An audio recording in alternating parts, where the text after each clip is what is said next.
spins a web any size, catches thieves just like flies. Look out, here comes the Spider-Man. Welcome to episode 22 of Amazing Spider-Man Classics in association with SpidermanCrawlspace.com.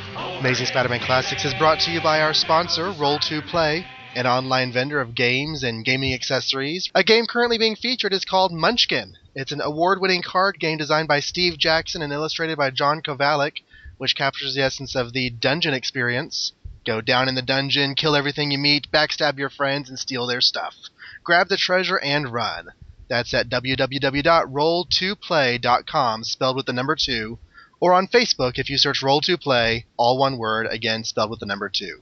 I am here in the studio tonight with, as usual, Donovan Morgan Grant. Say hello, Don. Hiya. Sadly, Josh Bertoni is not going to be with us on this episode. He was not feeling well. He did not want us to reschedule, but to continue on without him, so we are doing so. But we miss him and hope for his soon recovery so he can be back on the show soon. But we are joined today by a special guest who is well known in the comic book podcasting world. He has been either the brains or the beauty, I'm not sure which, behind Two True Freaks, which is an entire family of podcasts for over 2 years now. Nerds and Nerdettes, I give you Scott H. Gardner. Oh, not that guy again. He's everywhere. How's it going? Good to have you on the show tonight, Scott. How are you doing today? Hey, I'm doing great, and I just have one thing to say to you guys. Great shot, kid. That was one in the pants. Yeah. I love that episode. Well, let's take a few minutes before we start talking about Spider-Man, Scott. Let's talk about what this Two True Freaks thing is that you do. What are y'all doing over there? Oh, my goodness. How much time do you have?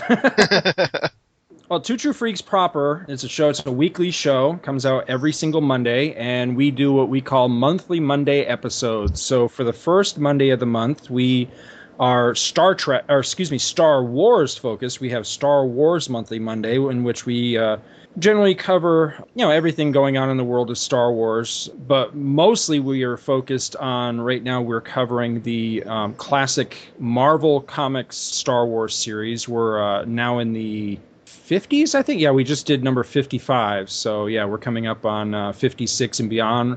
Good stuff, and we really love Star Wars, and we've been trying to get a little bit more caught up with Clone Wars as well, but we also cover Clone Wars. Whenever I get around to it, I do book reviews because I'm trying to read my way through the extended universe, that kind of thing. Second Monday of the month, we do Star Trek, where we cover a random episode, completely picked at random episode of the original show. We're going through the DC Comics Star Trek series, the original one. I have to say that I like the randomness of the selection there. I think it adds more energy than just going one after the other after the other. I think that was a good choice. Thanks.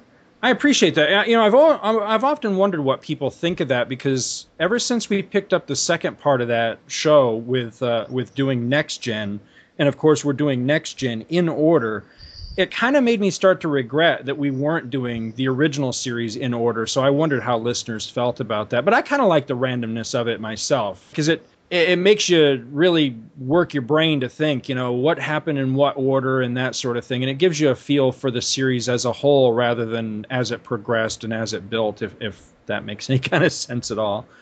Let's see. Third Monday of the month is Comics Monthly Monday, which I guess you guys are going to get the inside scoop on this, but we're kind of looking at retooling Comics Monthly Monday just a little bit. So announcements will be forthcoming on that. Ooh. And then the fourth and even sometimes fifth weeks, Mondays of the month, is kind of our wild card show where anything and everything can happen. There can be any kind of crazy topic you can think of, from movie reviews to movie commentaries to just general BS or whatever. You never know what you're going to get with those. We've had some really fun episodes doing that stuff. And somewhere on the horizon, I'm not sure when it's going to happen or where it's going to happen, but eventually we'll get to it. We want to tackle the Back to the Future franchise at some point. So I'm hoping that would be cool before year's end. I mean, to sit down with the daughter and watch those, because she's seen them, but when you're a kid, if it wasn't like in the last 6 months, you have a hard time remembering. So Right. Mm-hmm. I think she was probably 3 or 4 years old when we last watched the whole trilogy, and now she's 8, and so we need to watch them again. I think they're good family movies too. You know, I mean, there's a little bit of language in there, especially in the second one. But overall, I think they're good movies that you can sit down with and thrill to with your kids. You know, because they've got good stories, even a good moral to a certain extent, and just a lot of comedy and a lot of action. So I've been a fan of those for a long, long time. And also under the Two True Freaks banner, we have some other shows that we do. We have Back to the Bins, which is a randomly picked comic book review show. We have Tales of the JSA, which I do with your former guest on this show, Michael Bailey. We do that, just talking about. At the moment, we're covering All Star Squadron. And then not long ago, I started up my own solo show on the Two True Freaks feed, which is Death and the Acrid Smell of Gunsmoke, the Jonah Hex podcast. And I'm having an absolute ball doing that show. It's a lot of work, but I enjoy it a lot. I'm behind on that show, but I'm really enjoying it. I knew jack about Jonah Hex before you started that up, so I've been kind of letting you be my gateway to his world, and it's been a lot of fun. Yeah, I appreciate that. It's funny. I hear more of that than I hear from like fans of Jonah Hex, because I really thought, I thought the listenership that I would get would be diehard Hex fans, and it seems, at least from the feedback I'm getting, that it's anything but. It's people with basically the same story. Don't know anything about Jonah, don't even really like him, but you do, the way you do it, keeps me interested, so I'm learning about the character. And that, that's very rewarding to me, because that was the whole intent, was I wanted to share, my love and enthusiasm for that character with everybody else. And all of those shows can be found at twotruefreaks.libsyn.com. Pick and choose or listen to them all. It's a lot of really good stuff over there. Thank you.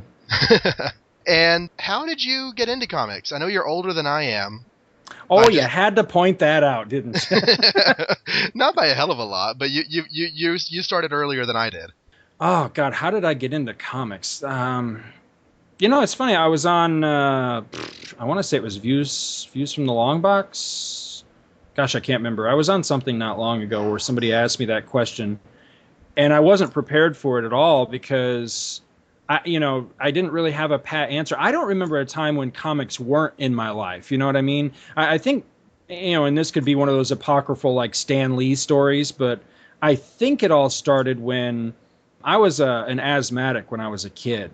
And, back in the 60s and early 70s, they didn't have like nebulizers and all this, do it yourself, do it at home stuff that they have for kids that suffer from asthma today. I mean, when a kid suffered really bad from it, like I did when I was a kid, you were put in an oxygen tent in the hospital. And so, I was one of those, frail little nerdy kids that couldn't go out and run and play, football and baseball like the other kids. I'd spent a lot of time in the hospital. So I can remember my dad bringing me like model kits and stacks of comic books, to keep me entertained while I was in the hospital. And I think that was really my introduction to comics. I was always primarily a DC boy, really into Superman and stuff like that. And then we moved to New York when I was 6 or 7. And my grandma Gardner, they had umpteen kids. They were like those, who were those freaks on TV with the 19 kids? That was like my grandparents had almost that many kids. And, all my uncles read Marvel comics. And that was really, I had seen Spider-Man like on the Electric Company, so I knew who he was from that, but I'd never really read any of his stuff. But there were all these stacks of Marvels around at my grandmother's house, and I can remember the one that sticks in my mind the most, and the one I would always pick up and flip through that was always at Grandma's house, was Marvel Team Up number 39. It was Spider-Man and the Human Torch, and it's this great cover where this guy, he's wearing a green like trench coat and a fedora, and he's got a purple mask, and so there's a visual for you. He's aiming a sniper rifle, and Spider-Man is in the sights of the rifle, and then the Human Torch is coming up behind the guy, and he's saying something like, "There's no way I can stop this guy in time," or something like that. And that has just always stuck with me, that as probably the earliest Spider-Man comic I can really remember reading. But there were some other good ones. I remember there was, I don't know if it was an actual issue of Amazing or if it was a Marvel Tales reprint, but there was the one where the Prowler's kicking Spider-Man down an elevator shaft. Right. There was another one where the Scorpion was busting open a water tower and like washing Spider-Man away. That's a great cover. The Hammerhead versus Doc Ock trilogy. Loved that story as a kid. And then, of course, the infamous Spider Buggy. Spider-Man. That was sitting around at my grandma's. So, that was one of my first exposures to Spider-Man, and he had a Spider-Mobile. So it was great disappointment later on when I realized that, he didn't actually have like a Spider-Mobile like Batman had a Batmobile all the time. It was actually just this one-off thing. But because that was one of the very first comics of his I was exposed to, I expected him to have it all the time, And a Spider Cave too, right? Yeah, exactly. But it was a long time before I really got like into the character, and to my recollection, and I couldn't tell you why other than it just had a great cover on it. I remember picking up Spectacular number 59, and it had all these villains on it, and they were saying something like, we're going to kill you, Spider-Man, or something like that. Yeah. And it was just this really cool dynamic cover that I really liked. I picked that one up and I was hooked, and I just got into Spider-Man at that point. And I think that's a Roger Stern issue. He did Spectacular for a while before he jumped on Amazing, so I think you're right. And he's my personal favorite, probably my personal favorite comic book writer outright, but definitely my favorite Spider-Man writer. I just even Stan, as much as I absolutely love and practically worship Stan Lee, I think Roger had at least as much understanding of that character, if not more, than Stan himself. And I think he did just a phenomenal job with the character. I enjoyed everything that he did with that. So that's kind of my comic/Spider-Man origin all in a nutshell, I guess. Well, in this episode of Amazing Spider-Man Classics, we are going to be living up to our name like possibly never before as we launch into what many would consider to be Steve Ditko's finest hour in his tenure on Amazing Spider-Man. Issues 31 and 32 of the series make up the first two parts of what has come to be known as the Master Planner Trilogy, and it really is classic Spider-Man gold. Now, Scott, you were one of our earliest supporters here at the show, and I'm very, very grateful. And when you found out we were going to be having guests on, you asked me to be on the episode when we were going to do issue 31. This was like back in March or April, so it's been a long wait. But tell us why you would ask me for this particular it was a long time. Well, I can't remember when it happened, but it was within this past year. There's this little mom and pop print studio in the sprawling metropolis of Villa Rica, Georgia. And anybody familiar with that knows that it's anything but a sprawling metropolis. It's this little one-horse town. It's, you blink and you'll miss driving through it.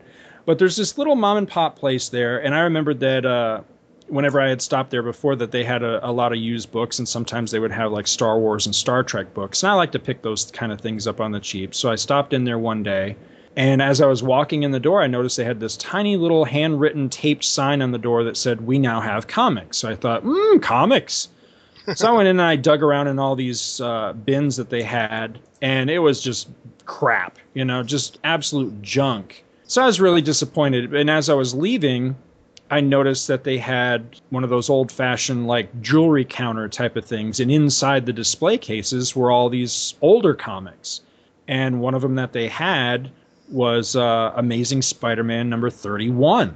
And I have to profess my ignorance beyond the fact that I knew that it was a Lee Ditko issue.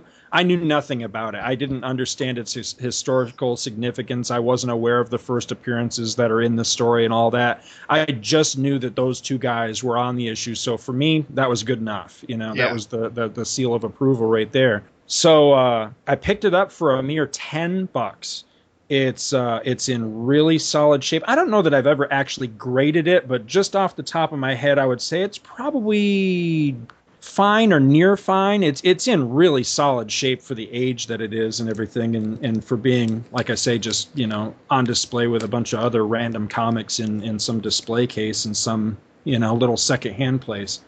But it is solid. There's nothing wrong with the issue, and I was just thrilled to get it, and I took it home and read it, and then I did a little bit of research on it, and I think it was our buddy Chris Johnson who pointed out to me, hey, you know about the significance of that issue, right? And I was like, no, and then he filled me in on it. I won't spoil ahead on it. We'll get to it, I'm sure, in the course of covering the issue, but turns out that some very important people in the life of Spider-Man were introduced for the first time in that issue, so pretty cool. And I would say that, if you ever find yourself at that particular exit, it's the Carrollton Villarica exit off of I-20 in Georgia. If you ever find yourself there, do two things. First, dope slap yourself and say, why in the hell am I in Villarica, Georgia? And secondly, stop by. I have no idea what the name of the place is, but it's going to be easy to find because the town is the size of the head of a pin. Find this little mom and pop gift shop or print shop rather, because they had a lot of other really nice books that I simply just couldn't afford. But I know they had some early, like, what was the Thor title? Journey into Mystery. Yeah. And a Metamorpho and all these other great comics. I wish I'd had the time and money to pick them up before I moved away. But maybe our buddy Mike Bailey will go over and scoop those up sometime. But some really nice stuff. So yeah, that's how I chanced across this particular issue, and I guess that's what qualifies me to be in this episode. I give to be qualified to be on here. Turns out there's this whole certification process we use for other people, but you had ASM 31, so you got right in. I jumped to the head of the line. So diving into the books, first up today is, as we were just discussing, Amazing Spider-Man number 31, which was released on September 9th, 1965, with the cover date of December. And leading us through this issue, held so tenderly in his delicate hands, is Scott Gardner. All right, thanks, fellas. Okay, so the first book we're looking at is The Amazing Spider-Man number 31. Original cover price on this one, a mere 12 cents. I know. I know. I hurt. Now, I don't know if you guys typically point this out. I always make a note to point these kind of weird, what I perceive as weird just because of the era of comics that I and we have grown up in. But the indicia for this particular issue is on the inside front cover, not on the actual book itself, which I point that out because it really is frustrating to owners of coverless copies of comics from this era. I know because for many, many years, I owned and still own coverless copies of issues 39 and 40. A couple of the most historically significant copies of Amazing Spider-Man. Yet I didn't realize that's the issues that I had until many years later because the indicia was on the cover, and the covers are gone. So I'm just flipping back through the issues we've done so far, and that seems to be the standard at this point. I don't think that they've put it on the first page of the comic yet since they started. So I don't know when that starts happening. It really is frustrating because I'm sure that I probably had a lot of other comics over the years that had a certain value to them or what, and didn't realize it because there was no indicia on the actual coverless copy that I had. It's aggravating. But I was actually delighted to find out that those issues were 39 and 40 when I finally did track that information down. Anyway, the credits on this issue are masterful script by Stan Lee, magnificent artwork by Steve Ditko, who also supplied the cover on this one. And it's kind of a strange cover. It's the artwork doesn't take up very much of it. It's a very odd-looking spider shape with a Spider-Man head in the middle of it, and then in between each of the legs is little scenes, little like vignettes from things that will happen in the story, like a bad guy using a gas gun, Spidey leaping at a helicopter, Spidey swimming underwater, and various scenes like that. And it has the title of the story right on the cover. It says, "If This Be My Destiny," and it says, "Dedicated to you, the great new Marvel breed of reader." It's a really nice cover, and then the background is all red on it. It's a nice cover. It's just not the usual style. Yeah, not at all. Not at all. And it's not one that I see referenced very often either. The rest of the credits are mellifluous. Wow, that's a hard word to say. Mellifluous, which means, by the way, smooth, sweet, and or pleasant. Lettering by Sam Rose. I had to look that word up. I thought that's what it meant, but I just wanted to be safe. So like I said, story is entitled "If This Be My Destiny," and I got to thinking, I'm pretty sure that title will be recycled many, many, many times in many other comics titles for years to come after this. I'm positive I've heard that particular title before. And it says on the splash page, which is not a story page, it is really just a title splash of Spider-Man battling some bad guys from a scene that'll happen later on in the book. A new era in the life of Spider-Man is about to begin, and you shall live it with him. Really like that. It's a very nice title splash. So our story begins with several purple-suited bad guys congratulating themselves on their well-timed and expertly performed heist of radioactive atomic devices from a production plant in the middle of the night. Everything is proceeding swimmingly and ahead of schedule. Even when they are discovered by a security guard, the group isn't hampered. They simply dispatch him with their sleep gas guns. What could go wrong? Well, Spider-Man could just happen to swing by, and this being his book after all, that's exactly what happens. Spider-Man bursts into their fleeing helicopter. With a Thoom. Yeah, I know, I love that. And he proceeds to beat the tar out of the criminal crew. And they do attempt to gas him, but then he just holds his breath. And I love this thing where he says, I can hold my breath so much longer than a regular person. And I guess you guys would be the guys to ask on this. Is this another instance of powers on the fly, or has he demonstrated this power before? I think he's been underwater for a while. I think like hiding from the lizard or hiding from... Oh, who was it? He did that before, but it's just like he knew he could do it all along. It's sort of like you get the idea that he tried holding his breath as long as he could in his room one day. I don't know. Well, as long as he doesn't start shooting rainbows out of his fingers, I'm okay with it. So. Now, have you? I know we haven't published the episode for it yet, but have you read issue 30, the one right before this? No, I probably should have it because I just listened to last episode today while I was running errands and such, and I got to thinking now there's a gap between that episode and the one that we're recording tonight. So if I'd had time, I should have read the books in the interim, and I just didn't get time to. No worries. The only thing I was going to say is that these purple guys were in last issue. Oh, okay. But the main bad guy was a cat burglar. And the purple guys kept on saying throughout the issue that they worked for the cat. But we never actually saw them report into the cat. And, now, is that the same cat that's Felicia Hardy's father? No. That was the one thing I had to look up because I wasn't sure about that either. It is actually a totally different guy who does come back way down the road as not the first Prowler, but one of the Prowlers. Oh, okay. That comes along down the road. The alien costume saga, right? I think he comes back before then, although he might be the Prowler in that story. He comes back before then. Okay. But anyway, so you had these guys claiming they worked for the cat in the last issue. The cat's been taken care of, but now they're still around with absolutely no mention of the cat whatsoever. Now they're working for the Master Planner. So it's just a weird continuity thing. That, like Stan Lee and Steve Ditko weren't talking on the same page at this point or something like that. Imagine that. So meanwhile, in the rear of the helicopter, other members of the gang seal the stolen equipment in a waterproof shell, and then they drop it into the water far below, where divers swim out from a hidden underwater base and retrieve it. Back on board the copter, Spider-Man is finally starting to feel the effects of the gas and decides to wrap up this fight quick. He accomplishes this by swinging the broken side door into the helicopter's whirling rotor blades with his web line. Now, I'm pretty sure that this would not work in real life.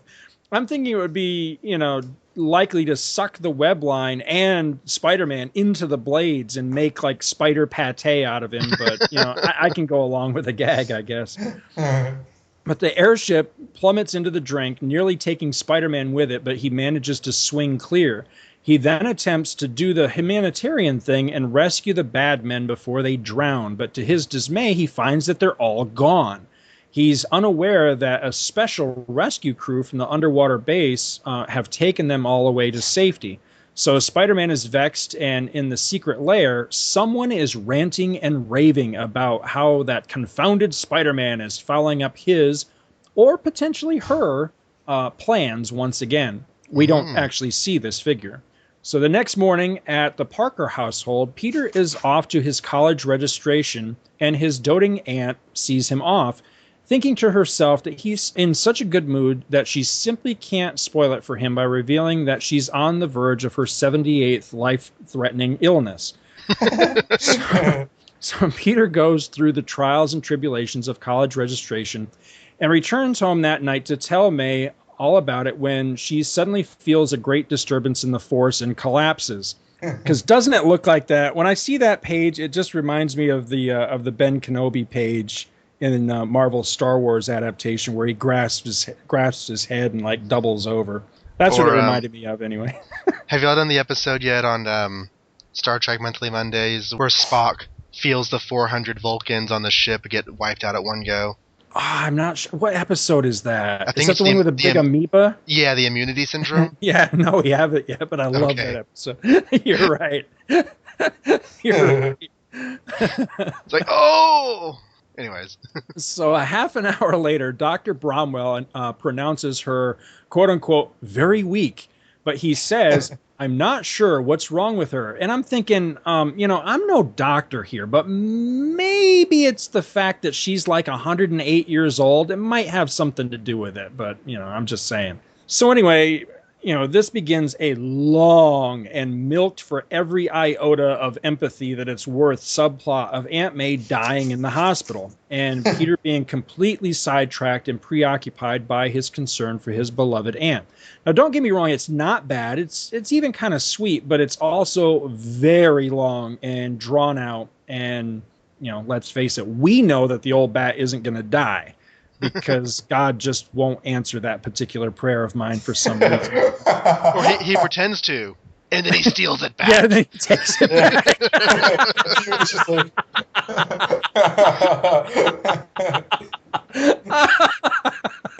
You're so right. Oh, you are so right. God taketh away, but John Byrne giveth back. Yeah, that's Now, for our buddy Josh, who couldn't be here, see, Josh, I slammed John Byrne on my own. So when I listen back to this episode, I'm going to have to tell myself to fast forward like 15 seconds. So anyhow, May encourages Peter not to miss his first day of college tomorrow. Peter obeys and arrives at school completely exhausted because he never slept a wink the night before. He's that worried about Aunt May. I've never been that worried about something. I always sleep at some point, but, I guess he's a better man than I am, I guess. Well, he's a superhero. I mean, I've been that upset to where, I literally couldn't sleep, or I was, my nerves were that frayed or something like that. But the other thing that we see go on with him, where, he literally doesn't hear people speak to him and stuff, that I thought was a bit of a stretch. But yeah, but he can't seem to focus or clear his thoughts all day long, and it causes him to miss out on all this social interaction with Flash and these new friends of his, Harry Osborn and Gwen Stacy. Da, da, da, da, da. Da, da, da. It's two worst enemies. Yeah, in this issue, they sure come off that way. So, when Peter seemingly blows off his friends and his classmates repeatedly because of this, state of mind, this funk that he's in over Aunt May, he quickly gains the rep of being like a total snob. And I think they say in one of the future issues, he's high-hatting them. I'd never heard that expression before. That was a new one. I kind of get the gist of what they mean by that. And, so the other students, they take a dislike to him because they perceive that he's blowing them off like he's too good for them, but it's just because he's all preoccupied. So there's this huge, massive conspiracy. Like page 9 in the middle there, he's walking by some completely different people who are like trying to say hi to him, and they're surprised that he, didn't respond.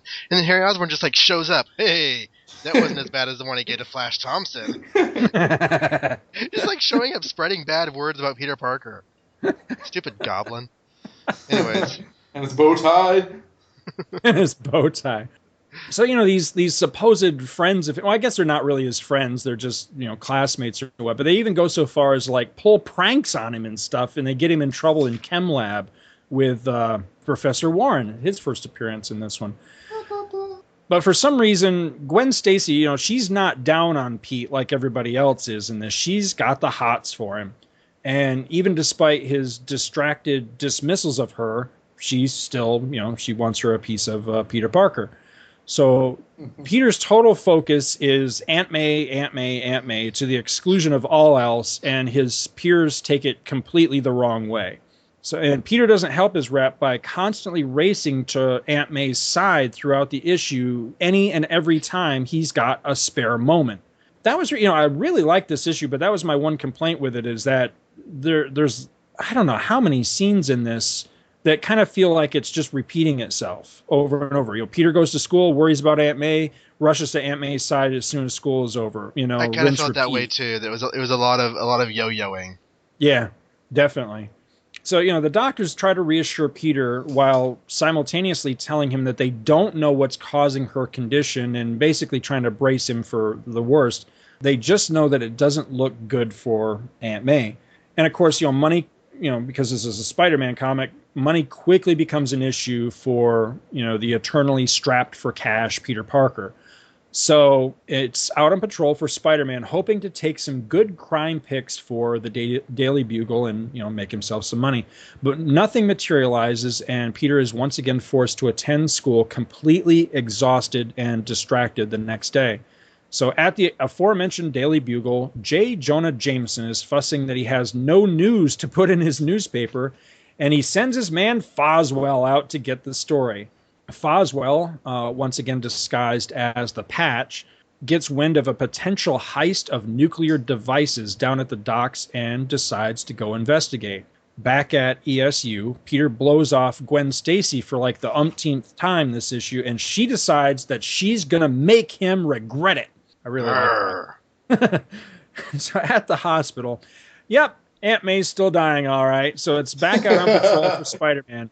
He ends up being flagged down by Foswell, who hasn't enough info to go and hand his heist story over to the cops and have them check it out, so he tells Spider-Man all about it instead. Spidey decides it's worth checking out, and so he swings off to the docks. There he witnesses the purple-suited bad guys again trying to make off with all these nuclear gizmos, and he lays right into them. And they try the gas trick again, but Spider-Man was prepared for that this time. So he clobbers all the crooks, he prevents the robbery, but the bad guys do manage to give him the slip because they just all go underwater with their breathing apparatus things where Spider-Man can't follow them. So the battle's concluded, but then Spider-Man realizes that everything happened so fast that he never took any pictures. Oh! So it's revealed to us, the readers, that he'd whipped up a little Batman-style breathing apparatus to protect himself from the gas before he met up with these guys again. That's how, he was able to not be affected. And then it's off to hunt for more news photos. So in the underground lair, the mysterious voice, that of the Master Planner, curses Spider-Man's meddling and promises that any further interference from the Webbed One will spell his doom. And in the lab where Aunt May's tests are being studied, the doctors come to the inescapable conclusion that Aunt May can't possibly last much longer. Definitely not another 45 years anyway. And that's number 31. Awesome. So, Master Planner is teased throughout. No idea who he is, or she, like you said. Down in this underwater underwater base. Mm-hmm. New characters, Gwen Stacy. Yay! Who has personality at this point in her history. Always a good thing. Now, let me ask you something. Does she strike you as being drawn and possibly even written to be much older? Because she seems to me like almost like a cougar. You know what I mean? Like she's an older woman on the prowl for younger guys. I kind of got that she was like actually. I thought that she was kind of. I got the vibe that not she was really any younger than she's supposed to be, but that she's a kind of young girl. Maybe it's because like the hairstyle she has and the fact that she's always jonesing for Peter's bones. But I don't know. I didn't get that vibe. I kind of actually did wonder if they were trying to make off like Gwen and Harry were both older than Peter.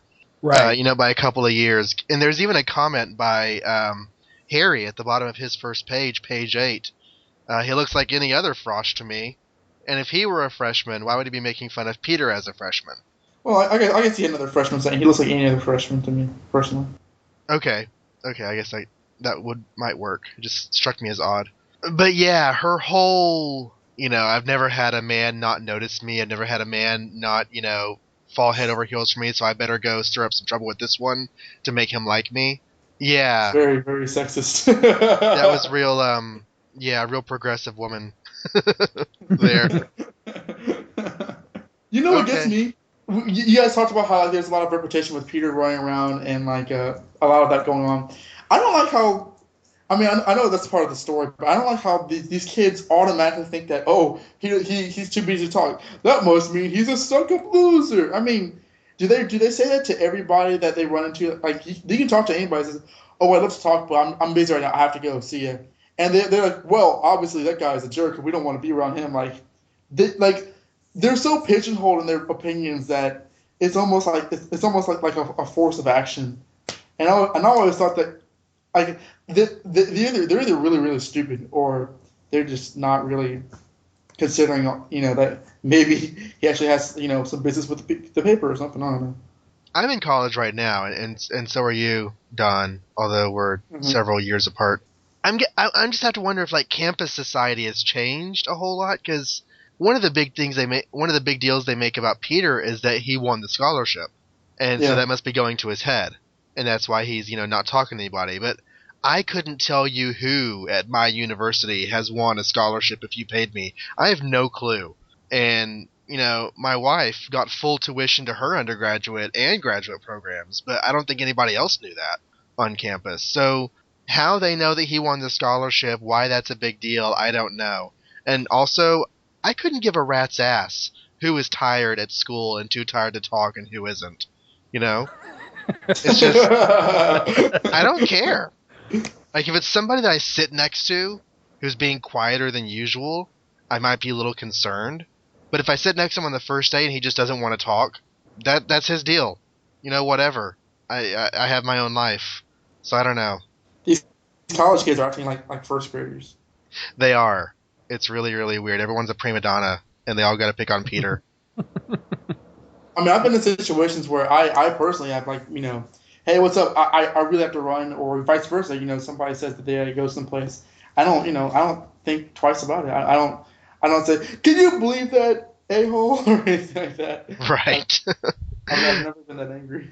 No, there was this friend in my Spanish class that tried to talk to me several times.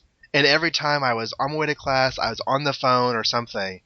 And after a few days, I was like, found her at the end of class. I was like, I have to apologize. If I've always been on the run every time you try to talk to me, I didn't mean to blow you off, because I don't want to give that impression. But of the 3 semesters I've been at school, 5 if you count summers, that's the only time where I felt like, I was actually blowing somebody off. And I've never felt like somebody else was blowing me off.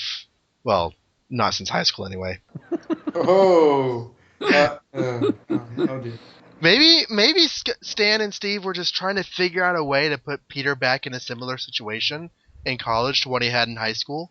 I mean, he's growing older and he's going to a new phase in life, but he's always been the brunt of insults and everything. So how are we going to make that happen again here in college? And so this is just what they came up with. I mean, it's a completely new setting. So the kids can't just think, oh, well, he's a dork because he's in college, and if he's a science major, then he's probably going to go to big things. So they have to respect him, but socially, it's like the Flash Thompson thing, he thinks he's a snob. So I think that's where that's kind of what he was going for, and not which was kind of shadowing the whole everybody against Peter. And we also have the first appearance of Harry Osborn, son of Norman Osborn, who has not been named yet, but we've seen him around. And I don't know how much we really need to go into the discussion on it, but just in case we have a new listener to this episode, we're going with the notion put forth by Steve Ditko a couple years ago in his essay that he, even though they may not have known exactly what they were going to do with the character, he knew whenever he was putting in Norman Osborn's face in Jonah Jameson's club that was the Green Goblin. And that whenever he introduced Harry in this issue, that he gave him a similar hairstyle and similar facial features because he wanted Peter Parker to be going to college with the Green Goblin's son, even though it would end up being several months before that actually was revealed. That was something that was deliberate. So with that in mind, thoughts on Harry on this first appearance? He's not exactly a nice guy, is he? No, I like the way he's drawn, because he's drawn to look unpleasant. You know, he's got kind of the rat kind of villain face, you know, with the high stuck up, almost like a pig nose, and the heavy downward brow, you know, eyebrows and all that. And talking out of the side of his mouth. Yeah, and so he looks like the stereotypical, like, Tool. snooty rich kid at school or something, you know, who looks down on everybody else kind of thing. And I think he works really well in, you know, he's almost like the I thought I had an analogy there for a second, then it just went right out of my head. But, you know, I've seen characters like this before who who is the guy in Firestorm that was like Cliff Carmichael, you know, who was just like the foil of the hero, you know, who just constantly, it's like he just lived to give the guy grief, you know what I mean? And just like always trying to prove his superiority to him or something like that. That's what Harry seems like in it, because it's Harry that pulls the dirty trick on Peter in this and gets Peter in trouble in Chem Lab. And so I wonder if they were setting him up to maybe be that kind of a person, you know, that he was going to make it his mission at school to make Peter's life hell or something like that. Just the way he's drawn in these different panels between page 9 and 10 just give me that impression, because he's constantly has that really evil look on his face, and he's kind of sneering and looking down his nose at Peter Parker and always giving him sidelong glances and stuff. Makes you wonder how he got so high in the social strata dressing like that. Money. Oh yeah, money. He can pay his way into popularity. It's like, hey, Harry, Orville Redenbacher called. He wants his clothes back. I mean, it looks like he's going to team up with Flash Thompson, but also kind of replace him. I mean, Flash is here on school and everything, but Flash doesn't really do a whole lot of the egging and goading and everything. It's mainly Harry's job. That's kind of been done before, you know? I mean, like, if you're going to establish these characters, you can't have Flash do the Flash thing. That's true. Flash has to take a back seat for us to introduce the characters. Well, also, I think that big, dumb, jock douchebag thing, you know, picking on the little, scrawny, nerdy science kid, I think that's more of a high school thing than a college. You know, by college, I don't know that that's so much, you know, a thing, because by that point, you know, you're older, you're more adult, and it's a little bit more of a professional atmosphere, for lack of a better term. So, unless you're watching Revenge of the Nerds. Yeah, well, yeah, that's true. That was my first full frontal nudity, was Revenge of the Nerds. That's pretty awesome. I'm all about the full frontal nudity. It's awesome. It's amazing what you know, what you can find there. In addition to the nudity. So, let's see. We had one other first appearance. Professor Miles Warren. I don't know if there's a whole lot we can say about him right now, but this is a character, if you don't know the mythology, and I'm sure that if Josh were here, we'd just spoil it all over the place, because that tends to be our usual habit, but Professor Warren is somebody we want to keep our eyes upon. Yes. He is going to become very, very evil for Peter, way down the road, but still. Is that right around like 150 or something like that, right? Yeah, 140 to 150. I forget exactly when that story starts. Yeah.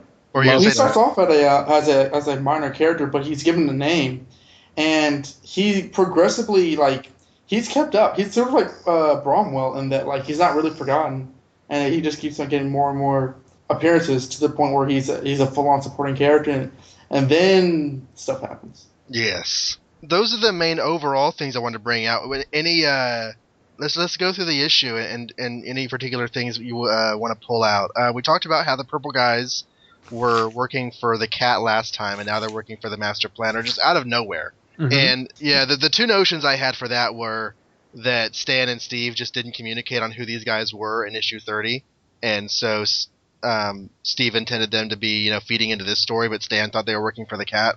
The in the box explanation I came up with is that they kept saying we're working for the cat to throw off the idea of a master planner, because every time they said that, somebody else was in the room. And so if they say, the cat's gonna, have your revenge or something like that, I forget exactly what they said, then this idea of their secret boss would actually not be made public. That was my notion, but I don't know how well that flies. Well, did the cat ended up? Did he end up apprehended at the end of that issue? Yes, he did. Oh, so these guys were Yeah, out of Chimney. work then. So they just went to the villain temp agency and got work for the master planner. Oh, that could be it. Rather immediately, I must say. Yeah. And they use the same communication device, because they do tune into him and send him a message at one point in that issue, very similarly to what they do in the helicopter, or right whenever Spidey crawls in. Just had a message from the master planner. Use emergency plan G to foil Spider-Man. G for gas? G I don't for know. godless.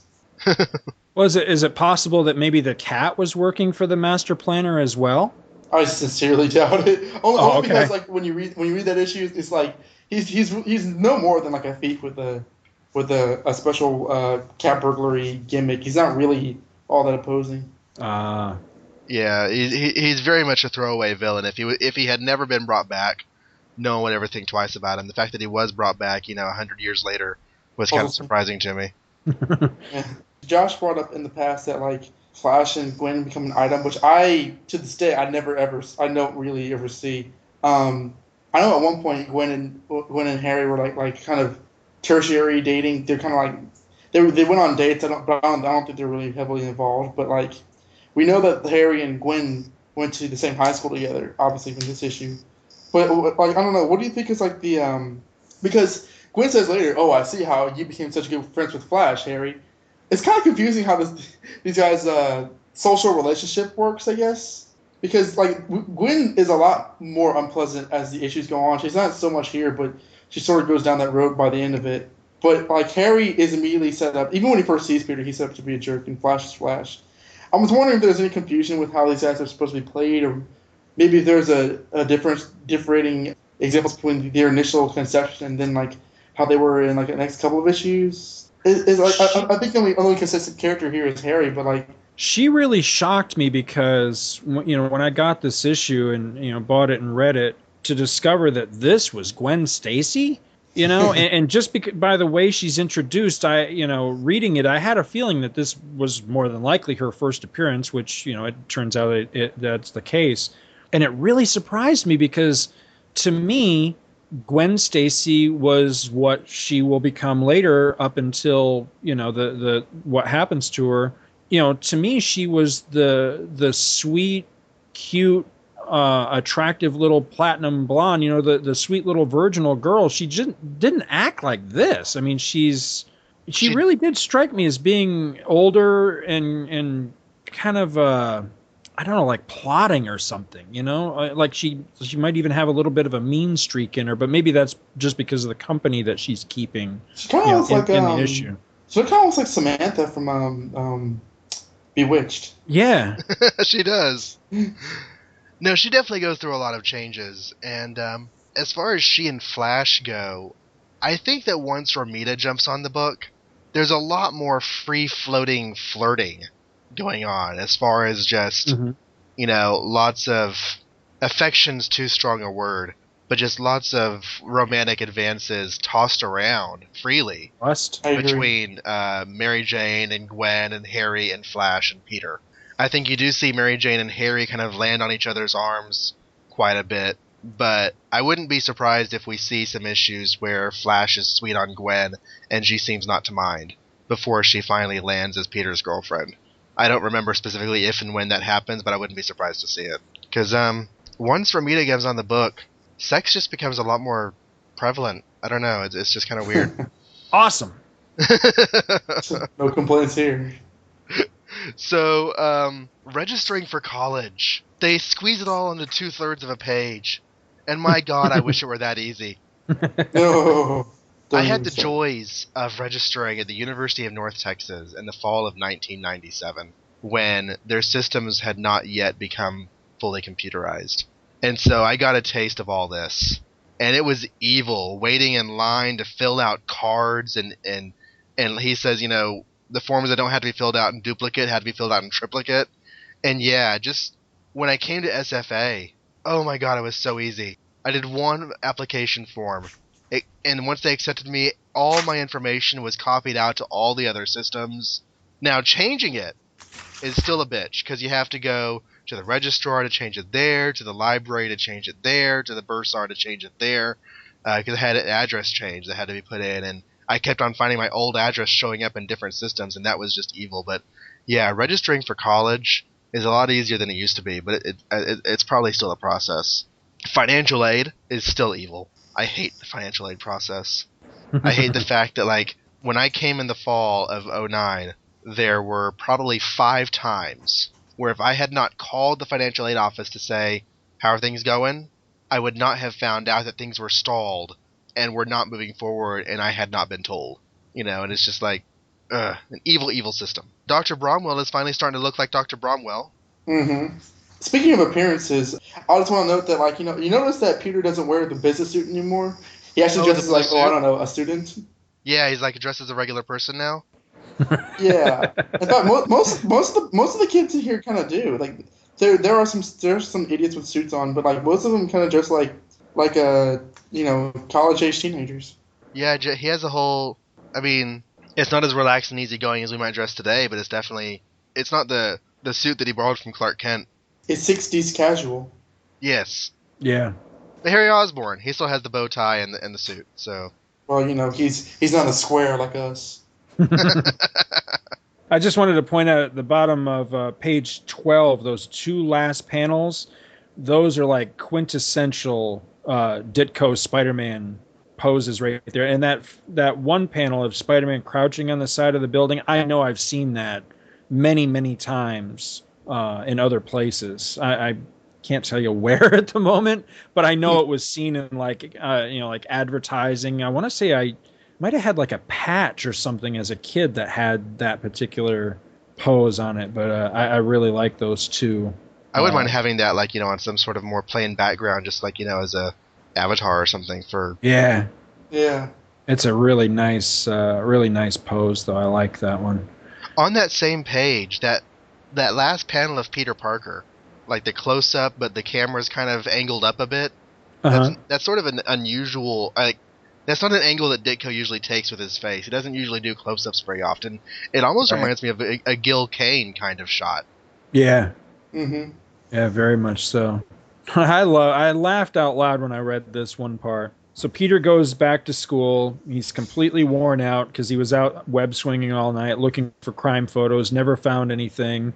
He got back, he tried to study, that wasn't working, and just about the time he really wants to doze off, it's time to go to school. So he goes to school, and he's dragging his ass through the campus the whole day. Because this is 2 nights in a row that he hasn't slept. Oh, yeah. He's fried. And, everybody's standing around going, that Peter Parker, what a dick, and all this stuff.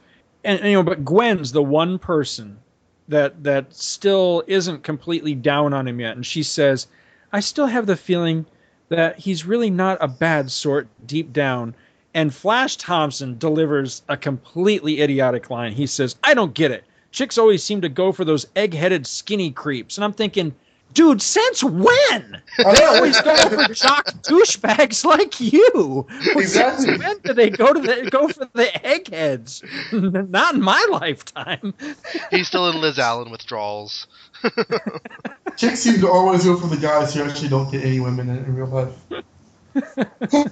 Yeah, no, I know exactly what you mean. It's so ridiculous. I mean, there's one point where, was it page 11? Hey, Parker, the gang's going across the street for some sodas. How about? Sorry, I gotta rush now. Well, Gwen, we try. Got any other suggestions? I just don't understand him, Harry. Right. Y'all don't understand him. You don't know what's going on. You don't know why he's being this way. So be civil until you find out that he hates you or something like that. Innocent until proven guilty. Right. I kept waiting for that moment where maybe Gwen would be the one to take some initiative and find out, oh, his aunt's in the hospital and dying. Oh, the poor guy, and then she goes to everybody else and tells them, hey, this is what's going on. And then they have like a pity party for Peter or something. And it never happened. No, that never happens. I really thought that it would, though, just because that's kind of a cliched type of thing too, but that was one that just didn't get touched on in this issue. This continues for the rest of Ditko's run. Like the entire school pretty much are on. He's on the outs with everybody until the very first issue with Romita where everybody's his friend. Although I have to say that Lily's and my Spider-Man reading has gotten to the late 60s. I think 69 was the last one we read. But 69, dude! 69, dude! Favorite number. So, I was going to say that the whole, going and finding out what's really happening with Peter and why he's acting the way he is never something that Gwen likes to do. She would much rather jump to an emotional conclusion and, Betty. Like Betty. But yeah. Oh, she's nuts. She is. Hey, speaking of her, and I hope I'm not stealing your note, John, for page 14, but that fourth panel right there. Now, don't get me wrong. I love me some Steve Ditko art, and I'm really getting into these old issues. And, some of these stories I'm honestly reading for the first time. However, panel 4 right there. Now, granted, I missed the issue before this one, but was Betty Brant in some sort of car accident or something recently? Because it's not natural for her head to be able to do that. Okay.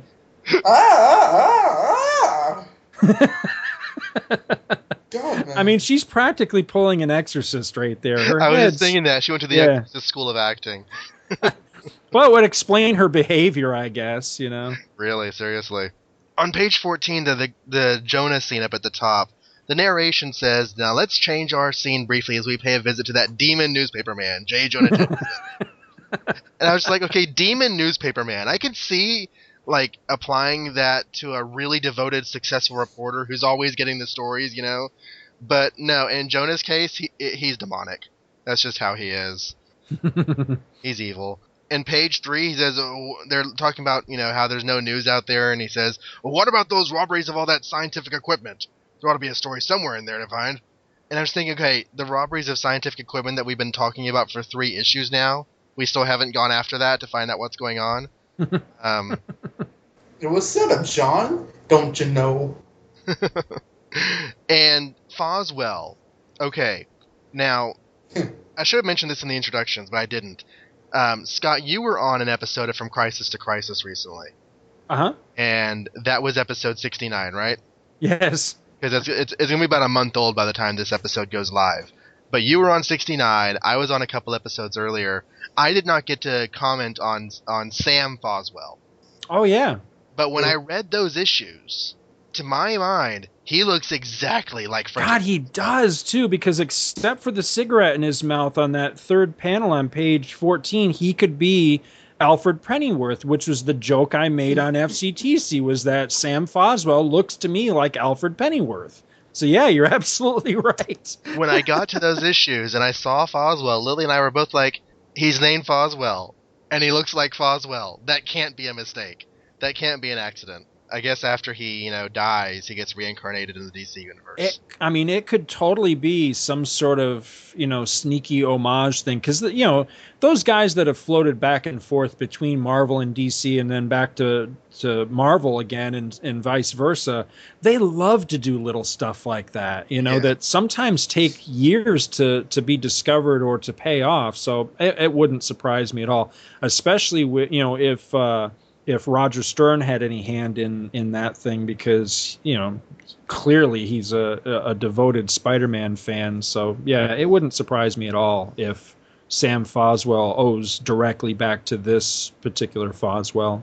And it's not like Foswell is ever mentioned again after he dies. I mean, he might be occasionally, but in 1990, whenever reprints of these issues were not as common as they are now, using that character and just giving him a different first name. Well, I think it's get away with it pretty easily. I think it's also worth noting that he's also not the kind of character that, Marvel is going to drag DC to court over either. That sort of thing. Oh, could you imagine it? Can you imagine logging onto the internet and checking your comic book news and hearing about the Foswell trials, along with the Siegel battles and the Kirby battles and the Foswell trial going on? We'd all start like just read that blog entry and then take a swig. Comic Book Resources has the exclusive. Can't be happening, man. Did we talk at all about the whole Betty Nid scene? No, that's next up. I just think it's funny that when Jonah says your boyfriend, she thinks of Peter whenever there's another guy who's proposed to her and is waiting to find out an answer. And Peter like slammed the door in her face, saying, Yeah. how dare you propose to another guy while you're dating with me, you cock teasing bitch. Yeah. I mean, he should have said that a little louder, but it was there. Let's see. My next note is actually a couple pages ahead. Let me know if I'm flipping ahead too far. No, I'm good until I was on 16, but Oh, okay. Mine was 17. So go. Yeah, run with yours, John. okay. Is it the first panel? If it's because she says, you, young man, are going to regret that, I promise, because I think that's the panel right there that cemented in my mind that she's much older than Peter, because if she was even his same exact age, I think calling him young man just rings wrong. You know what I mean? Yeah. And look at her face and her hair and her stance. She really gives me the impression of a woman much older. Or at least a couple years, there's definitely a difference in social class in college between someone fresh out of high school and someone who's been there for a couple of years. So I could see that, and I don't know she's dead by the time Peter graduates high school, so I don't know that there's ever any reason to think that they're the same year in college. So yeah, she might have a couple of years on him. Yeah, That's interesting. We have to keep an eye on that. And of course, she goes through so many changes over the years that if that were the intention at the beginning, it might have gotten lost later on. Yeah. No, what I was going to say is that, okay, so Gwen Stacy, her death is really all Aunt May's fault. She dies? Spoiler alert. Because, okay, so Aunt May is sick, right? And Aunt May is always sick. Yeah, she's always sick. And even she fakes it sometimes, but I'm pretty sure. But just ask JJJ. Fakes it. Does sex. I couldn't help it. I see what you did there. Isn't that necrophilia or pretty close to it? Well, it's nasty. The Aunt May's a screamer, so he knows that she's not dead. Oh, okay, dude, I didn't even want to think about that. I'm not going to be able to sleep tonight. John, you sicken me. I know, I'm sick and twisted. But no, so she's sick. That leads to Peter being preoccupied. And if Peter had not been preoccupied, if he had, been totally socially engaging, Gwen Stacy wouldn't have cared. It's the fact that, he doesn't give her a tumble, as we find out later, that and then so Gwen Stacy pursues Peter, and therefore they're together, and she gets killed by the Green Goblin. So if Aunt May had never gotten sick here, that whole sequence of events would never have happened. That was my big realization into continuity. Well, it was probably a plot for her to, for her whole Team Mary Jane scheme, Bottom of page 16. The last panel. Okay, so Patch approaches Spidey, and Spidey says, "Sorry, mister, I'm flat broke myself." And Patch says, "Wait, this isn't a touch." There's got to be a joke somewhere in there, right? I'm not trying to molest you. That's one of those expressions that's kind of just fallen out of use. But there's a Bugs Bunny. It's the best way I can describe it. There's a Bugs Bunny cartoon where Bugs Bunny's on a train, and he looks out the boxcar or whatever he's in. He looks out the door, and there's all these bunny rabbits everywhere on the hillsides and the horizon and in the trees and everything. And he shuts the door and hides, and he talks to us, the audience, and he says, my poor relations. He goes, they're always looking for a touch. And what it means is they're looking for, like money, like a handout type of thing, because he's like the rich relative or whatever. That's how I became familiar with that expression. If it means something a little bit more or a little bit different, I hope somebody writes in to correct us or elaborate or whatever. I'd love to know where that originated, but that off the top of my head, that's the only other time I've ever heard of it. Yeah, that was what I took from it. Touching somebody's arm or leg to get their attention and asking for money, whatever. But yeah. Page 17. In case you weren't clear yet on the whole master planner bit and who these guys work for, we're going to say his name 4 times on just this page alone. So master planner, master planner, master planner. That's the point of this whole story. In case no one's figured that out yet when they're reading. Now, there's something that really, and please feel free, absolutely free to cut all of this out if you feel like it spoils ahead or something. But I really enjoyed this 3-part story. Like I told you off air before we, just before we got recording, I'm pretty sure this is the first time I read all 3 issues, in sequence and got the complete story in one reading. And it really bugged me that this issue really plays up the master planner. Who is he? What is he? What is his plan? Blah, blah, blah. And it's completely blown on the second page of the next issue. Immediately it's revealed who he is. And I was like, wow. I was going to mention that, yeah. Yeah, why set all that up and make such a mystery of it if there's not going to be any mystery come next issue? It's interesting because in the Spectacular Spider-Man cartoon, they opened the second season with like episodes, foreshadowing the Master Planner. Who is the Master Planner? And then, like the penultimate episode, literally the cold opening starts. The very first thing you see is Dr. Octopus being revealed as Master Planner. And I remember when I reviewed that for the Crawl Space, I said, "Wow, that was pointless." But I guess they had just looked at the original comic book.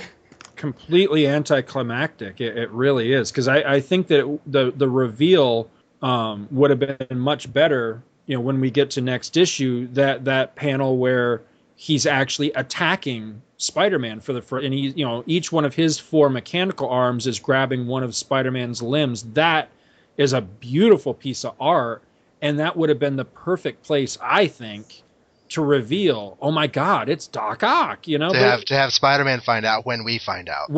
Exactly, yeah, and I'm really kind of surprised by that. But I had a note on page 17 as well. And it's funny because this actually shows much, much clearer in the black and white essentials. But you can kind of see it also in this, even though it's colored. The very first panel on page 17, if you'll notice, below the water line, because we've got like half the panel is out of the water and half the panel is below the water. Below the water, the inking style is much thinner and not near as thick or heavy as it is above. And in black and white, that really looks sharp. It really denotes, the difference in above water as versus below water. I thought that was a really nice touch on, I guess it would be Ditko or whoever the inker was, to do that extra artistic step, because it looks very realistic, that there's that difference in how it looks. I'm just looking up the inker now because the only art credit goes to Steve Ditko on the page, but Ditko always inks stuff. Oh, did he? I'm actually positive he did, because like I don't remember it.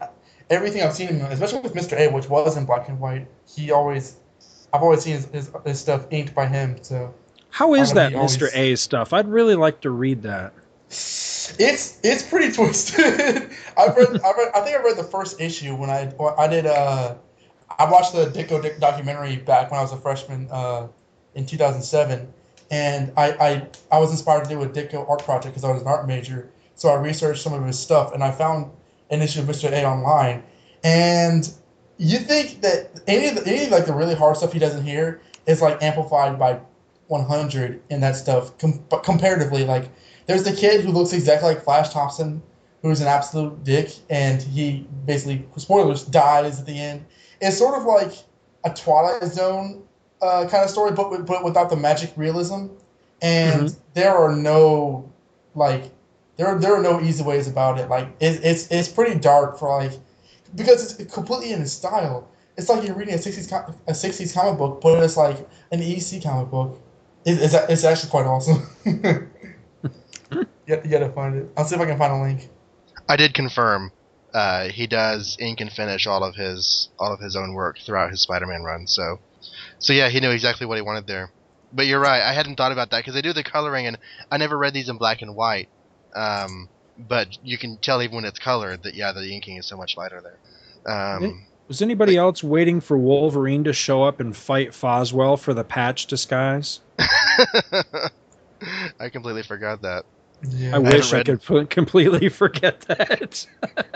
I've been reading a lot of the old X-Men's from like 1981, right whenever Byrne finished. And there's this scene where they're in the danger room and Colossus gets off balance and knocks Wolverine, and Wolverine's mad because his claws are still extended and his arm's going down towards Nightcrawler. And he's like, "Watch out! You're gonna make me hurt Nightcrawler." And I'm just thinking, pop your claws back in. You know how to do that, right? But anyways, that's a random tidbit. Page 19 at the bottom, middle panel. After Patch has turned everyone into the police, and the police say, "Okay, Patch, we won't be needing you anymore." And Patch looks so sad. I did have a note here, just being a wise ass like I tend to be. I hate to tell you, Mr. Lab Scientist, sirs, but that old bag is going to be around for a long time to come. No matter how hard we try. Or pray. The poor one can't last much longer. You want to bet? One time they're going to actually kill her off, it has to be an actress, right? Oh my God! Please don't. Sorry. I just finished my first Clone Saga trade, so the whole Clone Saga thing is on my mind. I've been listening to Clone Saga Chronicles, so... I don't have many autographed Spider-Man things, titles or issues or anything, but I do have a couple. And I could not tell you why, but Mark Bagley came to what was then my local mall when I was living in Georgia. It was the... oh, God, I can't think of the name. Arbor Place, I think was the name of it. This is the mall in Douglasville, Georgia. Now, anybody knows where Douglasville, Georgia is. I mean, it's pretty much the sticks. So what he was doing out there, I couldn't tell you. But he was there for I'm pretty sure it was just like a one-day engagement. And I took Scotty, who was really little at the time, and we got some comics signed. And the one that I took, I think I took two, actually. But the Spider-Man issue proper that I took was Amazing 400, because that's still one of my favorite stories. And we ended up having quite the long discussion about, how great the issue was. And I got the feeling like he didn't want to come right out and really, say everything how he felt about the issue. But I got the distinct impression that he was not happy that how that whole thing ended up playing out, much later with the actress and all that crap. Right. He was really disappointed because he, as soon as I laid the book down, he was like, and I could tell it was like one of his favorites, and we got into this great discussion about it. So I felt for the guy because that's such a good story, and it was a perfect send off, for that character. It actually really made me feel for a character that I've long despised. Suddenly, I liked her in that issue, Right, and I guess all you can do with things like that, I mean, everything in comics is going to get retconned at some point. And so all you can do is, enjoy the stories for what they are, even if, there are other stories that poop on them. That's true. That's true. So, on the Spider's Web this month, Stan the Saucy Man Goldstein says that the title of issue 27, Bring Back My Goblin to Me, is a thing of beauty and a joy forever. In fact, there are a lot of people in the letters page who are really amazed at the title. I'm not entirely sure why, but almost every letter mentions it. There's one person who says he hates it, but almost everyone else says that they thought it was really awesome. That was me going back in time and doing it. It's also worth noting out that as a 6th grade school teacher, Stan feels that Marvel mags are good for our students. They're on a higher reading level than the other comics and present some interesting science phenomena which are stimulating to their imaginations. I was thinking that there's been stuff in the news recently about that. And I was like, can you imagine a school teacher saying that comics are good for students to read? Kind of crazy there. Now, did you catch this one here? There were two that jumped out at me as being exceptional. The first one was on the second page of the letters page. It's by Donald McGregor of, I guess this is West. It's W. Warwick, Rhode Island. I guess this is West Warwick, Rhode Island. Uh-huh. And that name kind of scratched at the back of my brain, but I couldn't quite place it. So I looked it up. Yep. Sure enough, Donald F. McGregor, born in Rhode Island. This is the Don McGregor that would go on to be a comic writer and author of one of the very first graphic novels. And he went on to work for Marvel. Years later, he worked on books like Kill Raven and stuff like that. And he did the Saber graphic novel with Paul Gulacy. So I thought that was really neat. That his Black Panther run in Jungle Action is considered to be like, Marvel's first graphic novel published serially. That it Yeah. was, the level of complexity to that really long tale is I haven't read it yet. I want to, but I've understood it's been pretty awesome. If that's the run I'm thinking it is, it's some pretty wild stuff because Rich Buckler drew a lot of that, and man, was it pretty. Really nice stuff. Don says that many scholars probe over the writing of Conan Doyle to figure out the dates of Sherlock Holmes' adventures. But I think in 100 years, some scholar will set down a list on the life of Spider-Man and the Fantastic Four. And I was just like, well, it's more like 50 years later, but here we are. He's right. Yeah, he's absolutely right. Wow. I missed that entirely. You're right. Yeah, because I just kind of skimmed all the different letters here, but he nailed it. Did you catch this one here from Ken Jacobs? He says, Spidey has had the same costume since he gained his powers, and it's getting a little boring. You should keep the same design, which is perfect, but change the colors. Green for the red and yellow for the blue. Oh my goodness gracious God. Now, I found online you can, if you look up like Spider-Man coloring pages or something like that, you can get these like black and white pages for, that you can print out with your printer for kids to color or something. And I took one of them and colored it the way he suggests. Yeah, not pretty. What it looks like almost is like, sometimes in the comics, like Superman would fly into like a nuclear reactor to like, save it from overloading, and he'd come out glowing or something. That's what it looks like. It looks like the Spider-Man, like just chock full of radiation suit, because it's horrible looking. You know what it reminds me of? Ultimate Spider-Man, the arc they had called Deadpool. The cover of the first issue of that has Spider-Man with Kitty Pryde in a, trying to be Spider-Girl kind of costume. And it's that exact color scheme. Oh, no way. Yeah, green, down the arms and middle of the torso, and then yellow on the sides and, down her legs and stuff.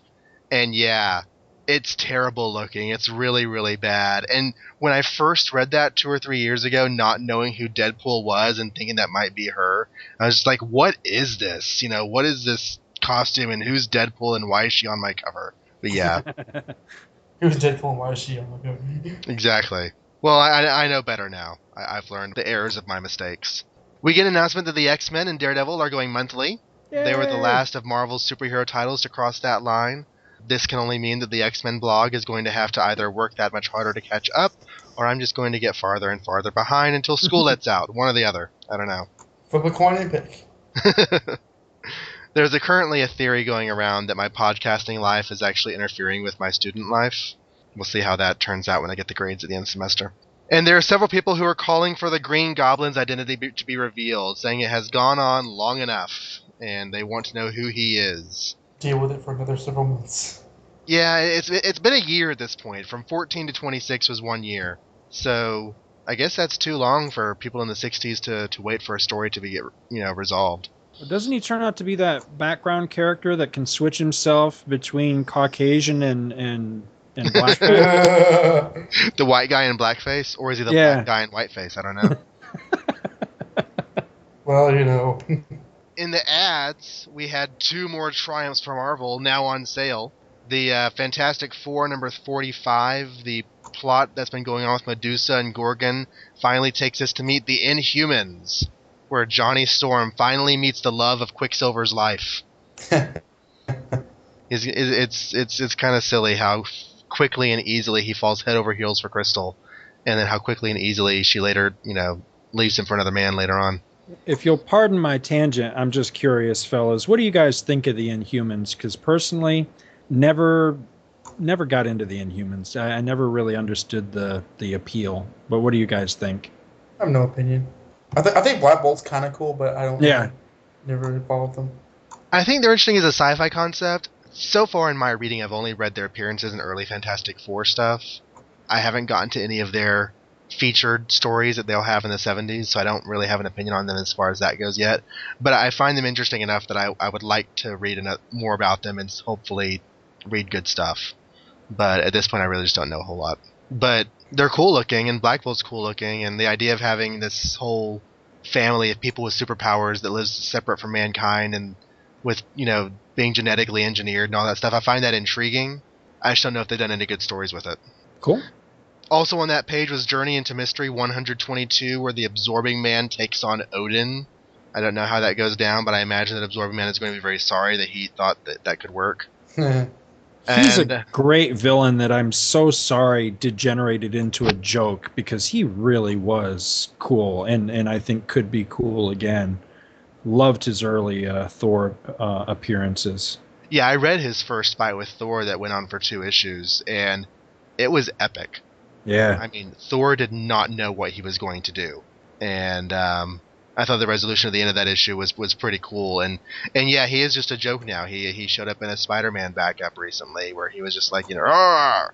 I can absorb the rock in this table and I'm going to hit you with it." And it's just, there's a lot of good stuff there. He's vastly powerful if used right. Mm-hmm. I agree.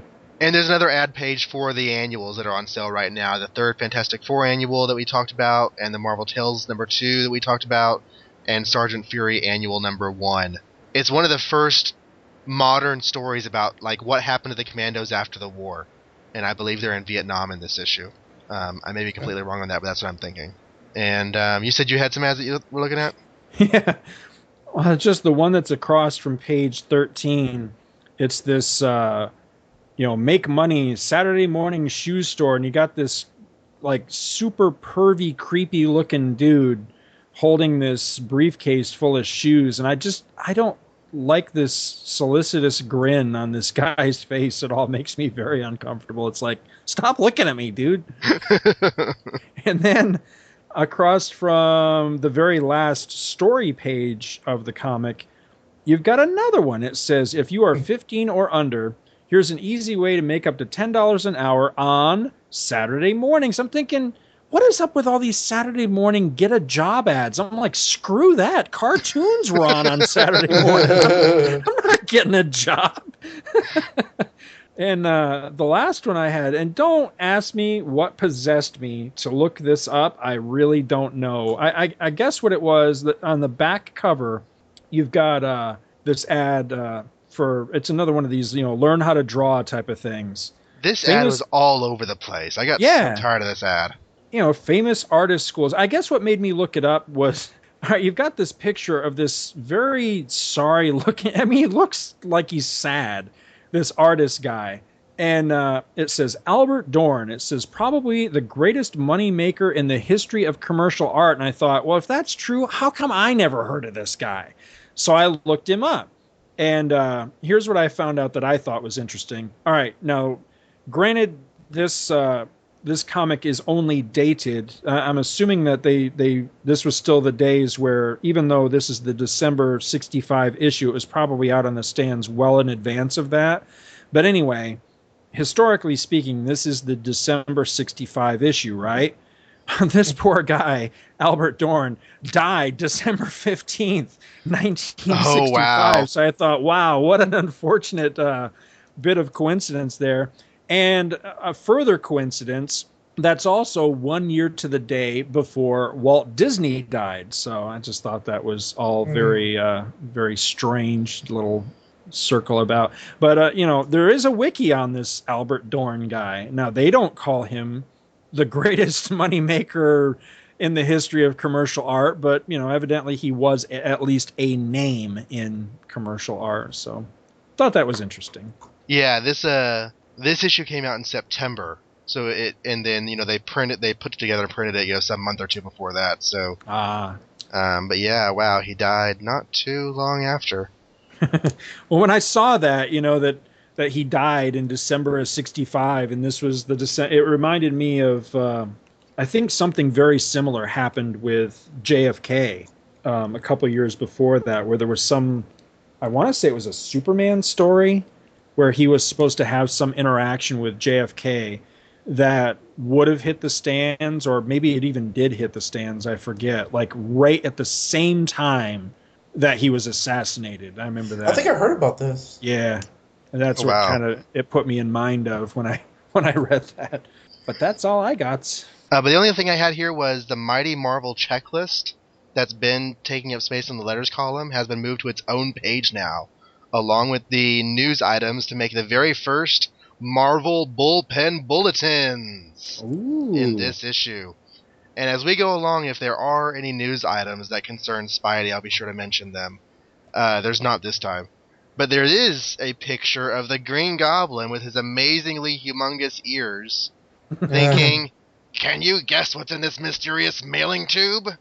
I can't do it like JR did it, but so if you send off for this mysterious mailing tube, you'll get a surprise.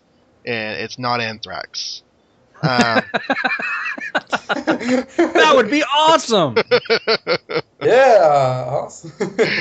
I know, I had a little nod back to 2008 there for you. Plus the opportunity to buy a Spider-Man t-shirt. And I would really like to have one of these old school Spider-Man t-shirts. Yes. They're only offered up to large, though, which is not my size at all. But yeah. It'd be all like, faded at this point. I could walk around with a faded 1960s Spider-Man t-shirt. I would be cool. There was a company a couple years back that was doing reproductions, really, really nice reproductions of all these old early 60s Marvel shirts. Because I can't remember what the circumstances were now, but they sent me a free child-size one that was the Fantastic Four one. I don't know if you've ever seen that. It was just these like headshots of the Fantastic Four, and it was like the lumpy thing before he became truly Rocky. He was more like lumps of clay or that was back when the lines on his face were more just like modeling rather than like shapes to his orange rocks. Yeah. Well, I say we go to a break and come back and knock out issue 32. After these messages, we'll be right back. A long time ago, in a galaxy far, far away, a great adventure took place.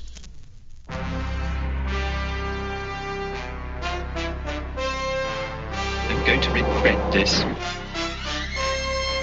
This is ridiculous.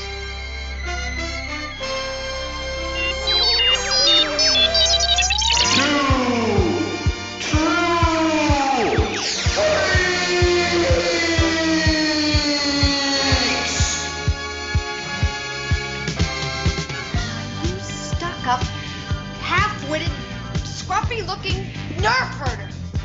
Oh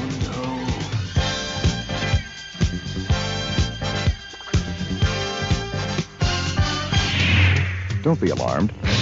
It's only a laser sword fight. Star Tours announces the boarding of the Endor Express, non-stop star speeder service to the moon of Endor. All passengers, please prepare for immediate boarding. No! Cannot get your ship out.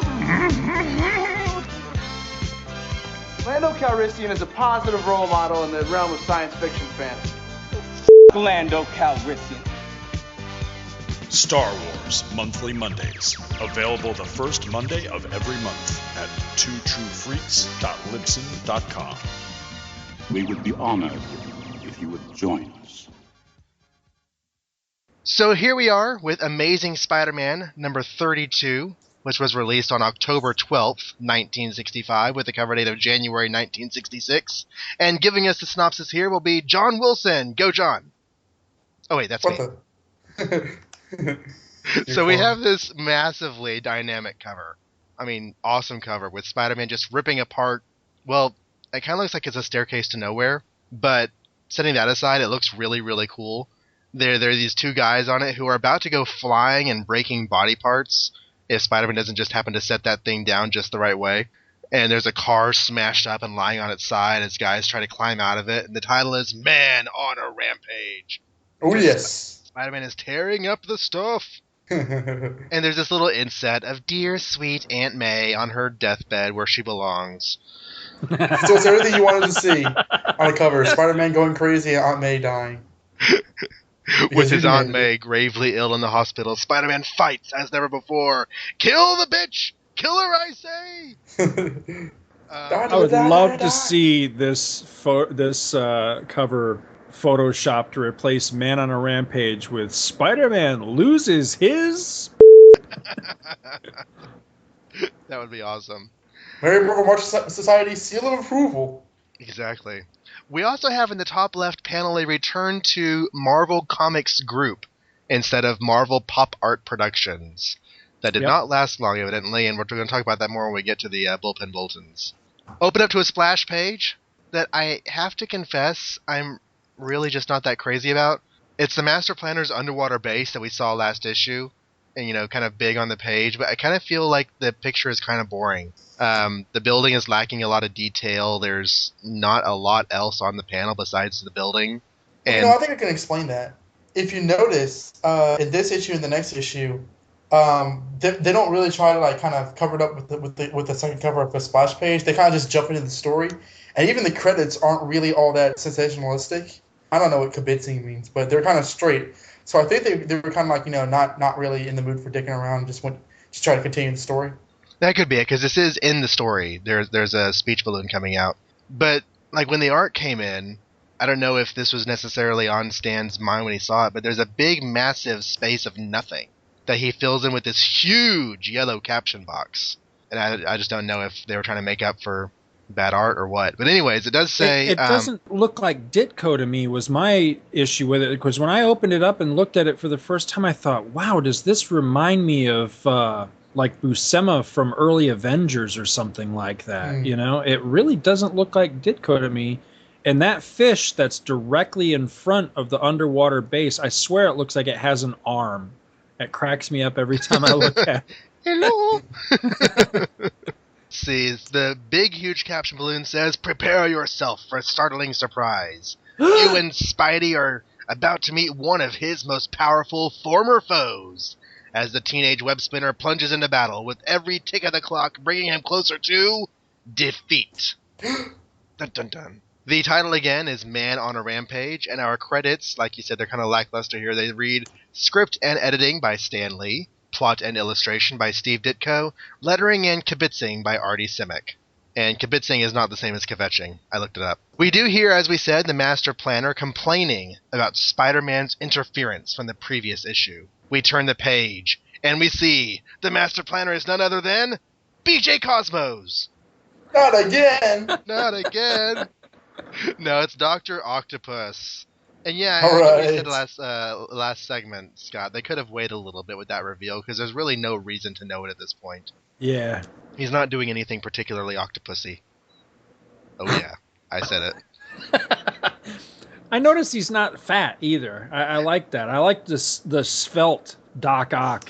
Yeah, I made a note that he has kind of lost some weight. It's sort of like, I don't know if either of you watched Friends, but there was a character on there named Chandler, and you could watch the history of his battle with drugs, because he'd be all like, really thin one season, and really fat the next, and really thin the next, and you could tell when he was strung out and when he was, anyways. So maybe this. I should laugh at that, but well, it is a little bit funny, but he's a healthy man now, so it's good. So Dr. Octopus is talking to no one in particular about his motivations, which is kind of cool because we find out why he's doing everything, and turns out he is seeking to gain mastery of lingering radiation, completely unaware that these experiments will cause his body to waste away, so that he basically has to wear a full-body diaper 570 issues from now. That's the stupidest reason. Mastery of lingering radiation. Yes. Josh isn't here, so I'll say it. Okay. Okay, I'll buy that. Nobody ever wants to gain mastery over lingering farts. I think that would be an impressive power. I could take over the world by that. Maybe not. No. So, the next scene, Betty sees Peter walking through the press room of the Daily Bugle. "I was hoping Peter would show up. I simply have to speak to him. Peter, wait a moment, I want to talk to you." And Peter keeps on walking, so she runs over to him. "He's trying to pretend he didn't hear me, but I won't let him. Peter Parker, you can't keep avoiding me that way, as though we're no more than strangers." I hoped she'd be out to lunch. I didn't want to face her. "You must tell me what's wrong. What have I said? Or done?" And I'm thinking, what? What have you said? Well, let's just think about this, shall we, Betty? When Aunt May had a heart attack and I had to stay with her for a month, you took that opportunity to start seeing another boy. Yet the whole time you've been crazy bitch jealous every time another girl even talked to me. Then, when you got so mad about the Smythe robot thing, you stopped talking to me and didn't even attend my high school graduation. And then, as soon as Ned Leeds gets back from Europe, you're ready to marry him. So you tell me, Betty, what do you think you've said or done lately that might be making me mad at you? I don't know. But of course, Peter doesn't even refer to all this on the panel. He just thinks about the very last conversation they actually had, where he found out she would never have anything to do with him if she were to find out he's Spider-Man. And this is when Ned Leeds enters the scene, because he's going to be helpful. He knows he can't get an answer from Betty until she works things out with Peter. Why he's okay with this, I have no freaking clue. You know, because I always want the woman that I'm going to propose to clear things with her ex-boyfriend before she says yes. So he decides to help things along by trying to coax Peter into talking to Betty, because of course that will get him closer to his nookie. Peter decides to play the make Betty mad so she goes away card. And he tells Ned off and shoves him into a door, which causes some stuff to fall off shelves the next room over, which happens to be where Jonah is walking. He comes out in a huff, but Peter takes the chance to show him some photos, thinking how Betty must be mad enough now to marry Ned and forget all about him. But I'll carry a torch. Forever. Except that you won't. Because teenagers always think their emotions are the hugest thing in the world, but no, you'll get over her. I'm not going to say you'll never drink from that well again when the opportunity arises, but you'll still get over her. Oh, that's an awful metaphor. So Jonah rejects the photos because they're junk. But as the anguished youth turns to leave, Betty confronts him. Your little routine didn't fool me one bit, Peter Parker. I know you too well not to realize that you're just putting on an act for my benefit. Think what you want to, it's your privilege. Peter, listen. Whatever's bothering you, why won't you tell me? Perhaps we can work it out together. Sure, I can see her working out the fact that I happen to be Spider-Man. Forget it. Nothing's bothering me. I'm happy as a lark. So I like in the art how he's when he's walking away, that's pretty nice from Dick. Yeah. He's doing what? Oh wait, he's not actually doing it. He, on the third panel when he's walking away, he's flipping her off. Oh, he should be. Yes. I get the distinct impression that he could have looked her square in the eyes and said, here's the deal. You are a crazy bitch. And she still would have thought, whatever she wants to think, that he's just saying that because, oh my God. Are we about done with her yet? Because I'm really getting tired of her. I'm not positive, but I think she's about to make her exit as a regular emotional point. I mean, she's always around as like a background character for a long time, but the next issue's the last appearance of her for a little bit. Oh, okay. So they part ways, all sad and angsty. But even his tortured thoughts of Betty Brant are driven out of his mind as Peter reaches the hospital where Aunt May is on the critical list. But he gets pulled in to see a doctor, who is not Dr. Bromwell, who gives us the second big reveal of the issue. Aunt May is suffering because of a radioactive particle in her blood, which the medical team is unable to extract, and Peter realizes he's the one to blame here. He gave Aunt May a blood transfusion way back in... A no prize to the first Spidey fan who tells us what issue this occurred in. Forgetful Stan. Yeah, because he don't know. Forgetful Stan doesn't know. It was issue 10. I had to look it up. And this transferred some of his own radioactivity to her. Only in her case, it's proving harmful. So, not only is Aunt May dying, but it's Peter's fault. Actually, I was trying to think that... Didn't we decide it was actually Liz's fault back in the day? He wasn't going to give the transfusion, but somebody told him he had to? Hey, Peter, what are you saying? And then Flash is like, oh, I bet you're scared of needles. And he's like, they're right. I can't let Aunt May down now. She'll die without this blood. And then as it turns out, she'll die with the blood. Right. So, I hope listeners everywhere will forgive me for this, but I must ask the question that I'm sure is on at least one other person's mind. Why is she dying and not out web swinging if she's got spider blood now? I have to know these things, You know what? If I could make it up on the fly, and I will. I think it's because Peter Parker was a teenager when he got bitten by a spider. So if you want to make the argument that as his hormones were changing, his body was changing to adapt more to manhood, the radiation in the spider DNA affected it so where it enhanced his growing normal abilities, whereas Aunt May is already on her way out of this stage of life. It's having a rapid deterioratorial effect. Maybe that might get a no prize. That works for me. Keep in mind, I am not a man of science. Well, neither was Stan Lee. Not true. So add the guilt over, being irresponsible for Aunt May to the guilt complex he already has about Uncle Ben, and Peter is working himself into a self-loathing frenzy of anger. He decides he won't let this happen again, and that a man that we haven't even heard mentioned in the book for over 2 years, Dr. Kirk Connors, is the only man who can help, because he's a specialist in this field. Now, how exactly is Kurt a specialist in radioactivity in blood? Yeah, he's not. He's not.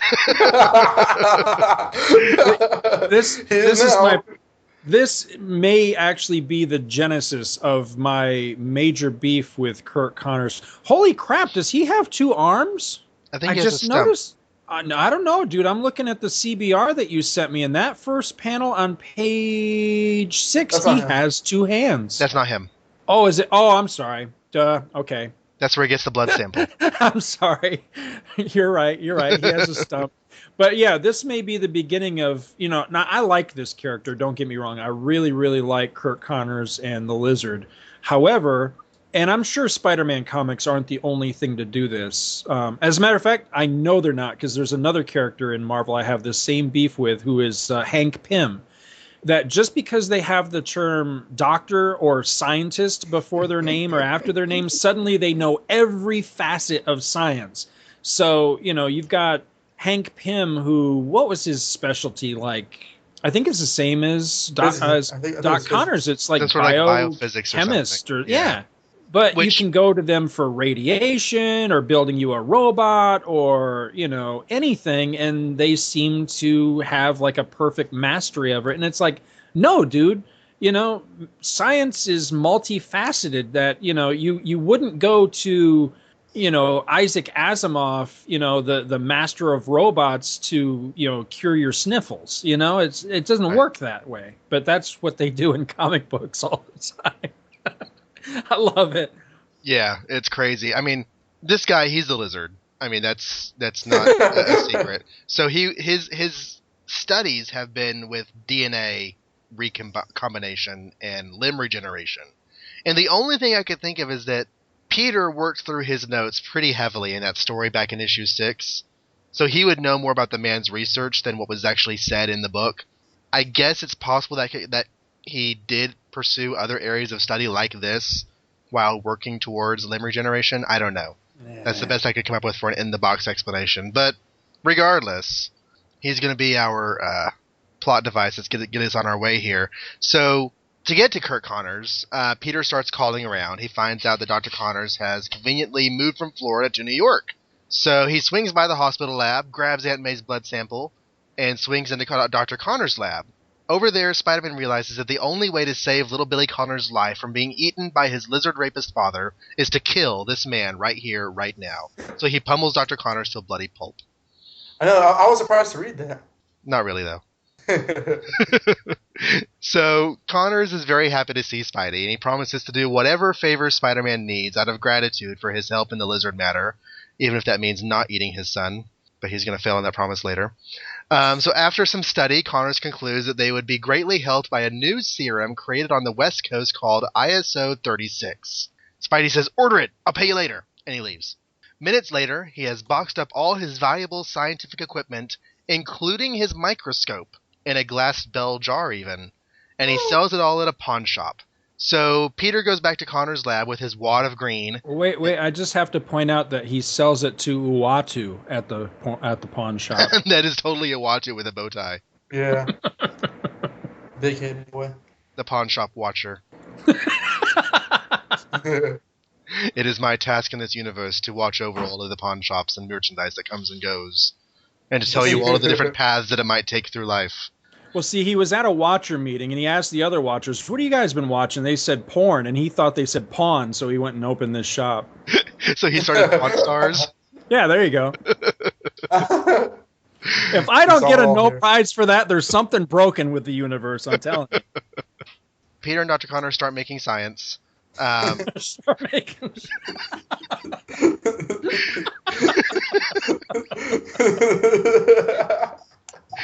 He tries to help Dr. Connors get his experiment apparatus all set up with all these orange chemicals that he's mixing together.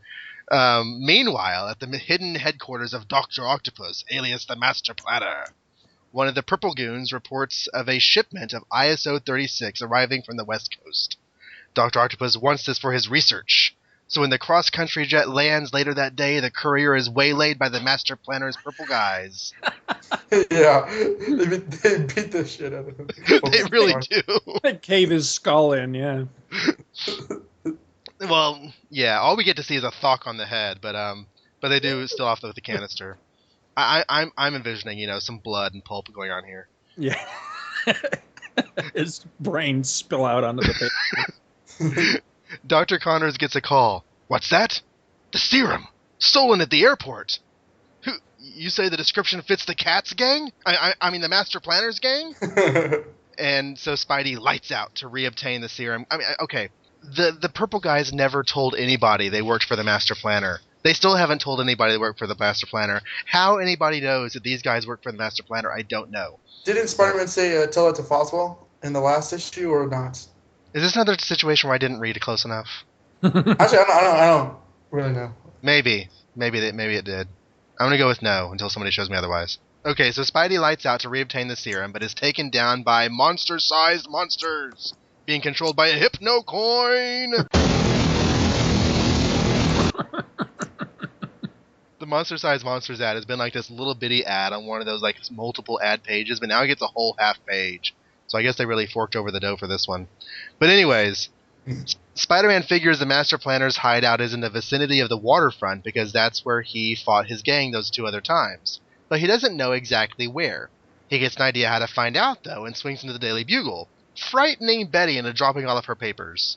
He asks where Frederick Foswell is, and she tells him Foswell just left. As Spider-Man leaves, he thinks, when I see her that way, so fragile, so helpless, how I long to take her in my arms. But to me, Betty is looking anything but fragile and helpless. She actually looks pretty pissed right there. That's because those papers are actually towelettes. That's the ladies' room. Oh. She dropped all of her feminine products. So Spidey finds Foswell in the street a short distance from the Daily Bugle, and I don't know how he recognized him from above, because Foswell's wearing this hat, right? So you can't really see his face from the air, but he does, pick the right guy, swings down, grabs him, takes him to a roof. Spider sense. Yeah, that's what I was saying. Of course. Foswell sense. It's Foswell sense. He assures Foswell that he's not holding a grudge from the Big Man days they had in the past, and Spider-Man asks for Foswell help in the underground, finding out info on the Master Planner. Spider-Man leaves Foswell on the roof without giving him a chance to agree or dissent. Or getting his hat. And in the hours that follow, the amazing crime buster invades every underworld haunt he can find, busting up baddies and roughing up roughnecks, trying to get people to spill the beans on the Master Planner. But as the hours wear on, the answer is always the same. Honest, we don't know where he is. Only his gang knows his hideout. Meanwhile, back at the hospital, May Parker slips into a coma, and there's nothing the doctors can do. But laugh. Oh,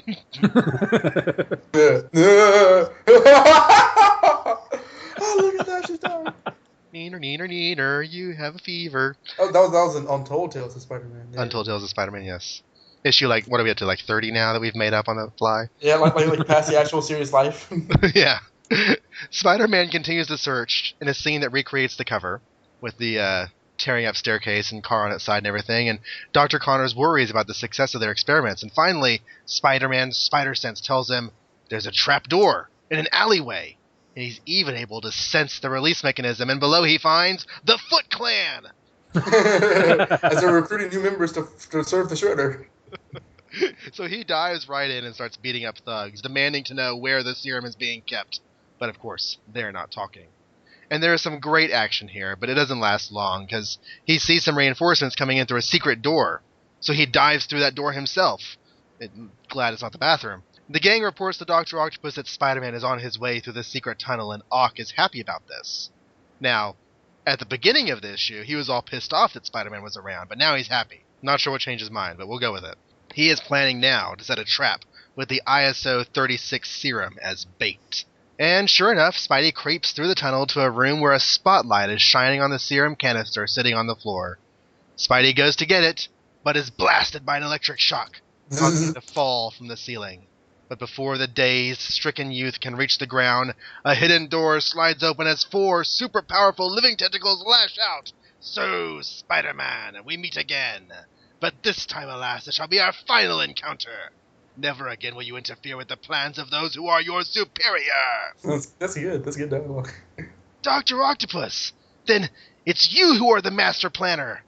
One of my strongest foes, and yet I must defeat him for the sake of Aunt May. Still governed by a fit of fighting, raging fury, Spider-Man uses his uncanny adhesive power to grip the floor as he does a sudden flip-over, pulling Ock by his tentacles in a throw across the room. Now, this doesn't bother Octopus much, but he does have to let go a couple of tentacles to control his landing, and he lashes out immediately, but Spider-Man's ready for him, and using his recently acquired Princess Python knot-tying skills, he tangles all of Octopus in a mess. But that doesn't last long, because the next panel Ock's throwing stuff. Octopus knocks down a pillar, and Spidey grabs one of the chunks and throws it at Ock, but he misses, and "You toppled the main support beam! The cast iron upper level units are collapsing!" And collapse they do, right onto Spider-Man. So he's pinned from the waist down. But then the weary youth hears an ominous rumble above him, and as he turns his head he sees the largest iron unit of all, beginning to slide down towards me. It must outweigh a locomotive. I'll be crushed. He throws out his web. I can't stop it, but maybe I can slow it down with my webbing. That'll work. It's like trying to stop a battleship with a slingshot. I can't get out of the way in time. But by twisting and turning carefully, I might place myself under this small, hollowed-out area. Chunk, it all lands on him, and he's in this little bitty nook, and he can't move. I did it. I saved myself from being crushed. But even my great strength can't lift this thing off me. I see the vial of serum just ahead of me, but it might as well be on another planet. And then this water starts dripping down, and he realizes not only can he not get out from underneath the huge collapsed, iron whatever it is that's fallen on him, the room is also filling up with water because he is, after all, underneath the river. And there is a leak in the ceiling. And while the costumed teenager fumes at his seemingly hopeless predicament, May Parker slowly sinks deeper and deeper into her coma, one faint word softly crossing her lips. Peter! While directly across town, another man silently waits and wonders. As many fathoms beneath the surface of the sea, the Foot Clan, the Master Planner's gang, are ready to take Spider-Man on as soon as he escapes. But behind that bolted door, unsuspected by the masked criminals, Spider-Man fumes in helpless rage as the drops of water fall ever faster, ever larger, faster, larger, faster, larger, yes, oh. Oh, God, no, God. Wait a minute, what show is this again? That was awful. Wherever you go, whatever you do, whatever befalls, this we say to you. You must not miss the next issue of Spider-Man. And now to that glorious moment when you hold next month's copy in your eager hands, we wish you one and all happy web-slinging. And I have to say, this is one of the best cliffhangers ever. Oh, yeah. Not necessarily just what's happening, but the way it's orchestrated, the way it's drawn, the way it's told. It's just so cinematic and so amazing. To coin a word. What I like about it is that, he's already screwed when the thing falls on him, and he can't move, and he's far away from the vial, and time's running out. Like, that's already a thing. But just the tip of the iceberg is that, and now it's filling with water. Like, it was already an almost a near hopeless situation. Now it's just impossible. Because he will die. Or will he? He pawns all of his scientific stuff that he has at home, including his microscope. And this is like the choose-your-own-adventure of microscopes. Because it has 3 different fates. And I'm not sure exactly how to reconcile them all. Well, spoilers, I guess he's back. Does he go back and purchase his pawn stuff back? Yeah, when he demands for Jameson more money, he does not only to cover his expenses, but to get his I quote, my science stuff out of Hawk. Oh, okay. I haven't reread 34 yet. Okay, so that's good. It's at the end of 33, isn't it? Is it the end of 33? Did you say that? I think so, yeah. Well, you know how I do with reading. I was doing some looking on the inner tubes at exactly what the different things were that happened to his microscope, and I found a humorous site about fake science, and the headline was, "Scientifically linked. Marie Curie killed Uncle Ben." What? Well, Marie Curie, she developed the theory of radioactivity in the late 1800s. And later Peter Parker was transformed by a radioactive spider, and of course it was his arrogance as a superhero that resulted in the death of his beloved Uncle Ben. So Marie Curie, she killed Uncle Ben. But just for future reference, the other fates that happen to his microscope are that he leaves it at Uncle Ben's grave in Amazing Spider-Man 181, and then Aunt May accidentally gives it away to the church bazaar in the Amazing Spider-Man 290. I remember that. And also in the Marvel Knights run, it's in his room. It's in his old room in Aunt May's house when they're moving. It's like, wow, I remember this. My old microscope that I apparently gave away several times. I guess it's conceivable that every time it went somewhere, it was later retrieved. I mean, you can't just leave a microscope sitting on a gravesite. It's going to get removed.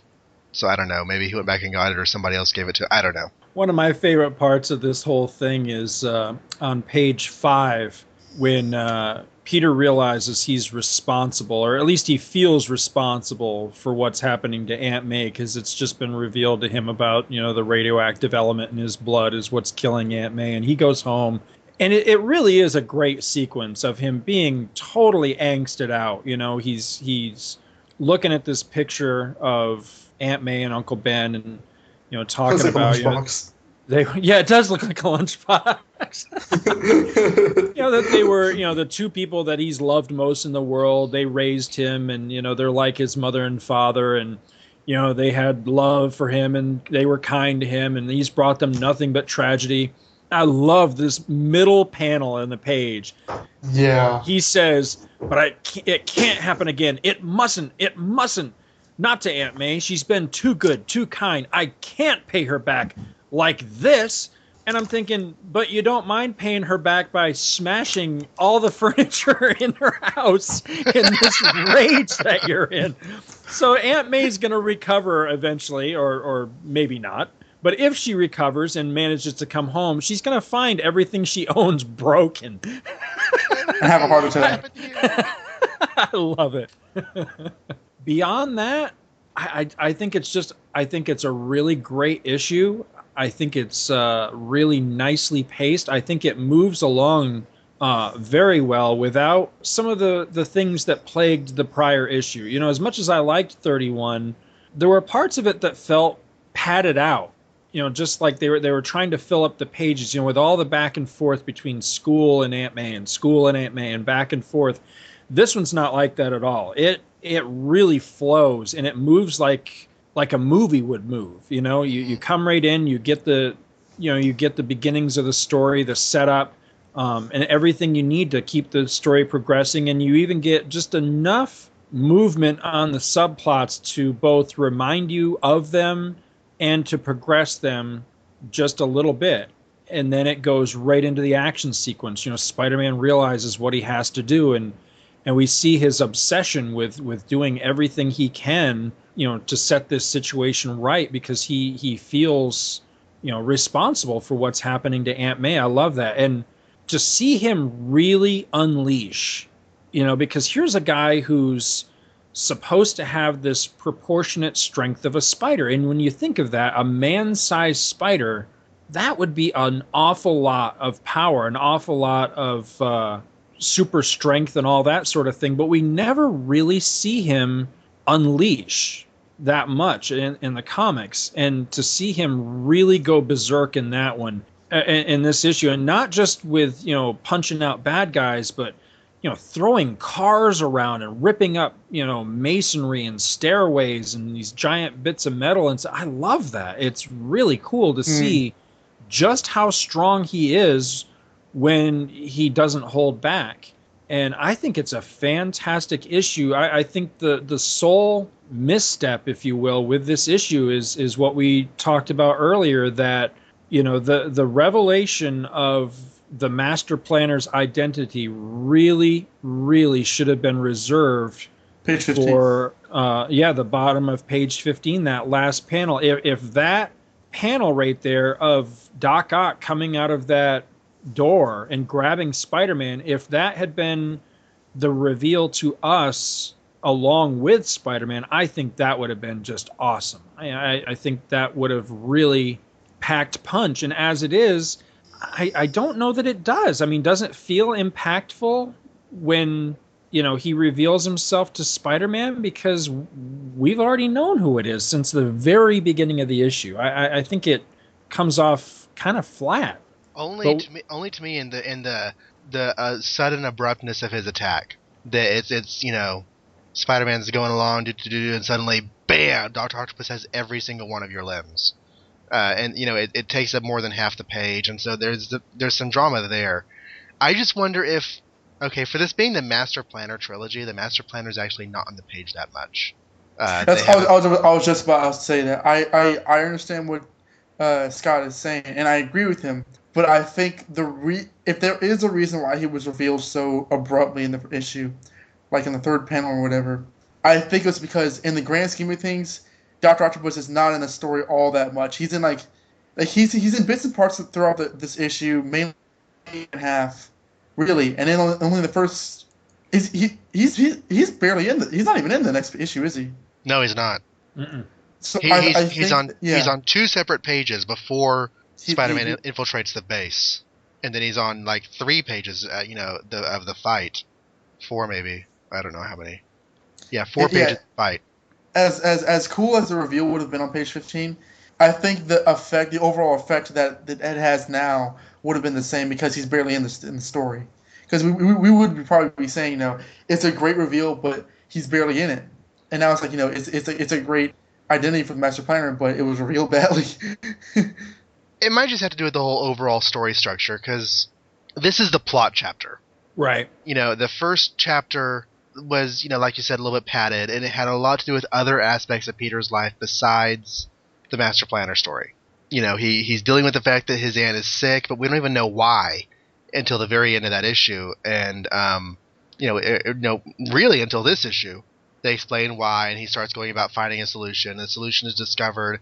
It becomes a MacGuffin. He goes after it and is attacked at the end of the issue. And the next issue is the action-packed resolution to everything. Yeah.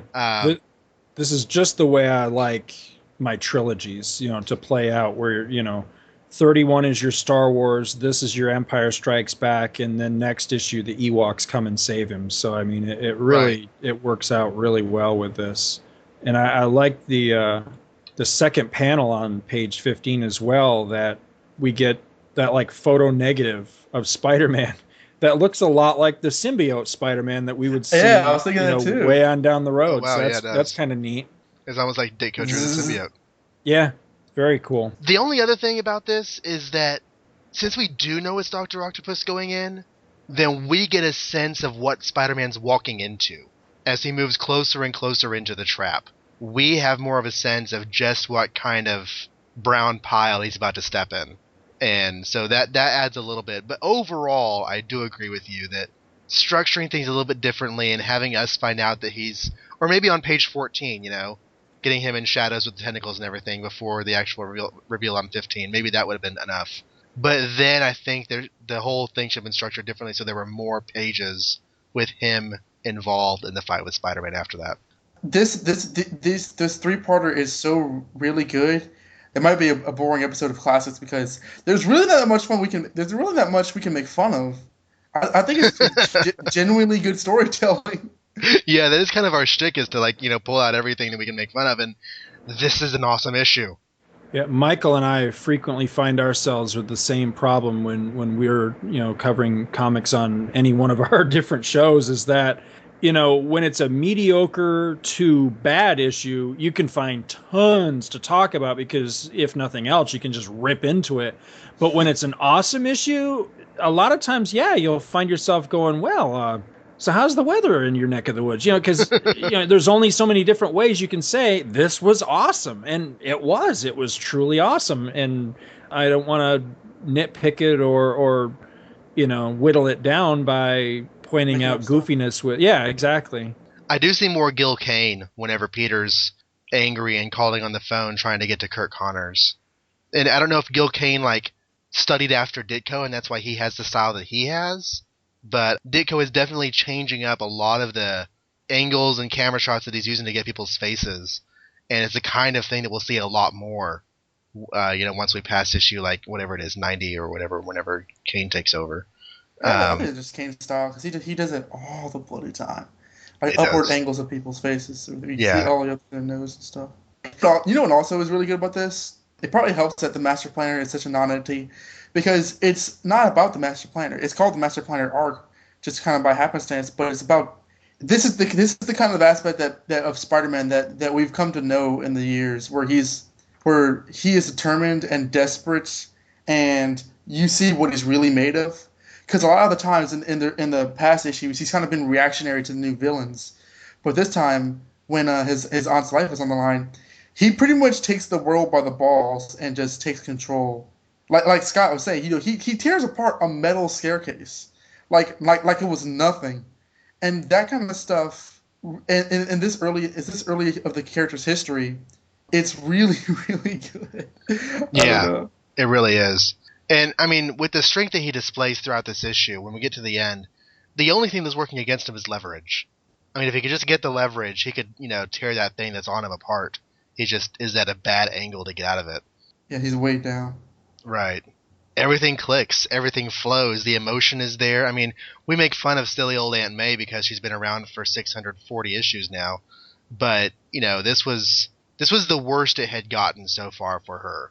And this early in the series, I'm not entirely sure if readers at this time actually suspected that she might die at this point. We take it for granted that she didn't, but I have to wonder now if readers of the day, and I'm not talking like 6-year-olds who are automatically swallowed by every story, but the more high school, college age readers, because like high school and college students were reading Spider-Man. If the critical thinkers of stories were also thinking, maybe they're actually going to kill her off now. Because I know fans were asking for it. This is one of those things where, like the term is, it's not really a mystery, as in, you don't know what they're trying to make you guess. Like, I think people know that Aunt May's going to pull through, but it's more of like what's called a narrative mystery, and you're seeing it's more of seeing like what's going to happen next. We know Peter is trying to save her, but what's going to happen next? How is he going to go against Master Planner? How can he save her? How is it's like what else can happen? And you want to see that more than just it's more of an open-ended question that you want to see resolved rather than the closed-ended question of does Aunt May live or not. And I think that's what really draws in people towards the story. Do we want to look at the Betty Ned drama at the beginning there? She had it coming. She just doesn't get it, even a little bit. And I don't think she ever does. I don't think she ever understands just how messed up she makes her life be. This must be so frustrating for the guy. I mean, even Ned's like, look, Parker, why don't we talk over this calmly? I mean, honestly, if I were Peter, I probably wouldn't want to just discuss this and kind of get all the details out, because it's not that hard to go back on. It's not that hard to think, what have I possibly done besides everything that I could have possibly done to drive you away from me? What? And this is pretty much it. Like I think this is their last interaction before the Romita issue where they meet again. I think. Don't quote me on that. Okay, now I have to look. On the chronology project. I mean, but what is up with Ned? I mean, is he really happy being the fallback guy? I mean, if Peter had come right out here and said, you know what? No, I got no interest. I'm done with you. Leave me alone. Was Ned going to be truly content if Betty was like, all right, well, I guess that, I'll be with you now. I mean, wow, you would think, have some respect for yourself, dude. Maybe this is the first girl that's ever talked to him, and so he's like doing anything he can to keep things going there. He's also wearing a green suit, which could mean he's the Green Goblin. Oh no! I think he looks a lot like Pete Ross myself. He has really blonde hair in this issue, in this copy that I have. Well, we talked about how his hair has always changed, blonde to ginger to red to orange to Dijon honey mustard. I don't know. Okay, so there is a really big Peter Parker Betty Brant scene in the next issue, and then they don't talk again until Romita. So just to pull that circle closed. Well, crap! I don't have anything else to say about this. It was a really, really awesome issue. I have a note on the ad. Oh, which ad? The freaky one with the high school thing. Now you can finish high school. Sorry, that's kind of creepy in 1965. I don't know. Maybe it's just me. Now you can finish high school at home, win a diploma in your spare time, qualify for a better job.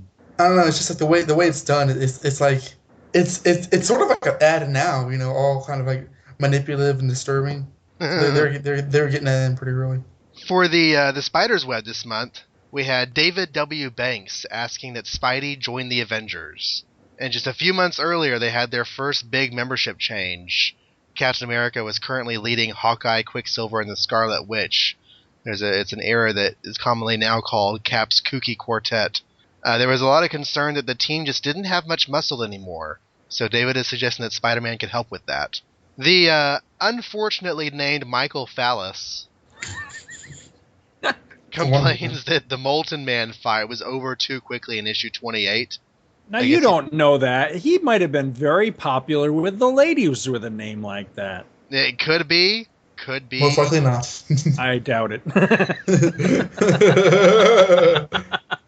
I'm just guessing no, but I guess he also didn't get the fact that, issue 28 was mainly about the graduation.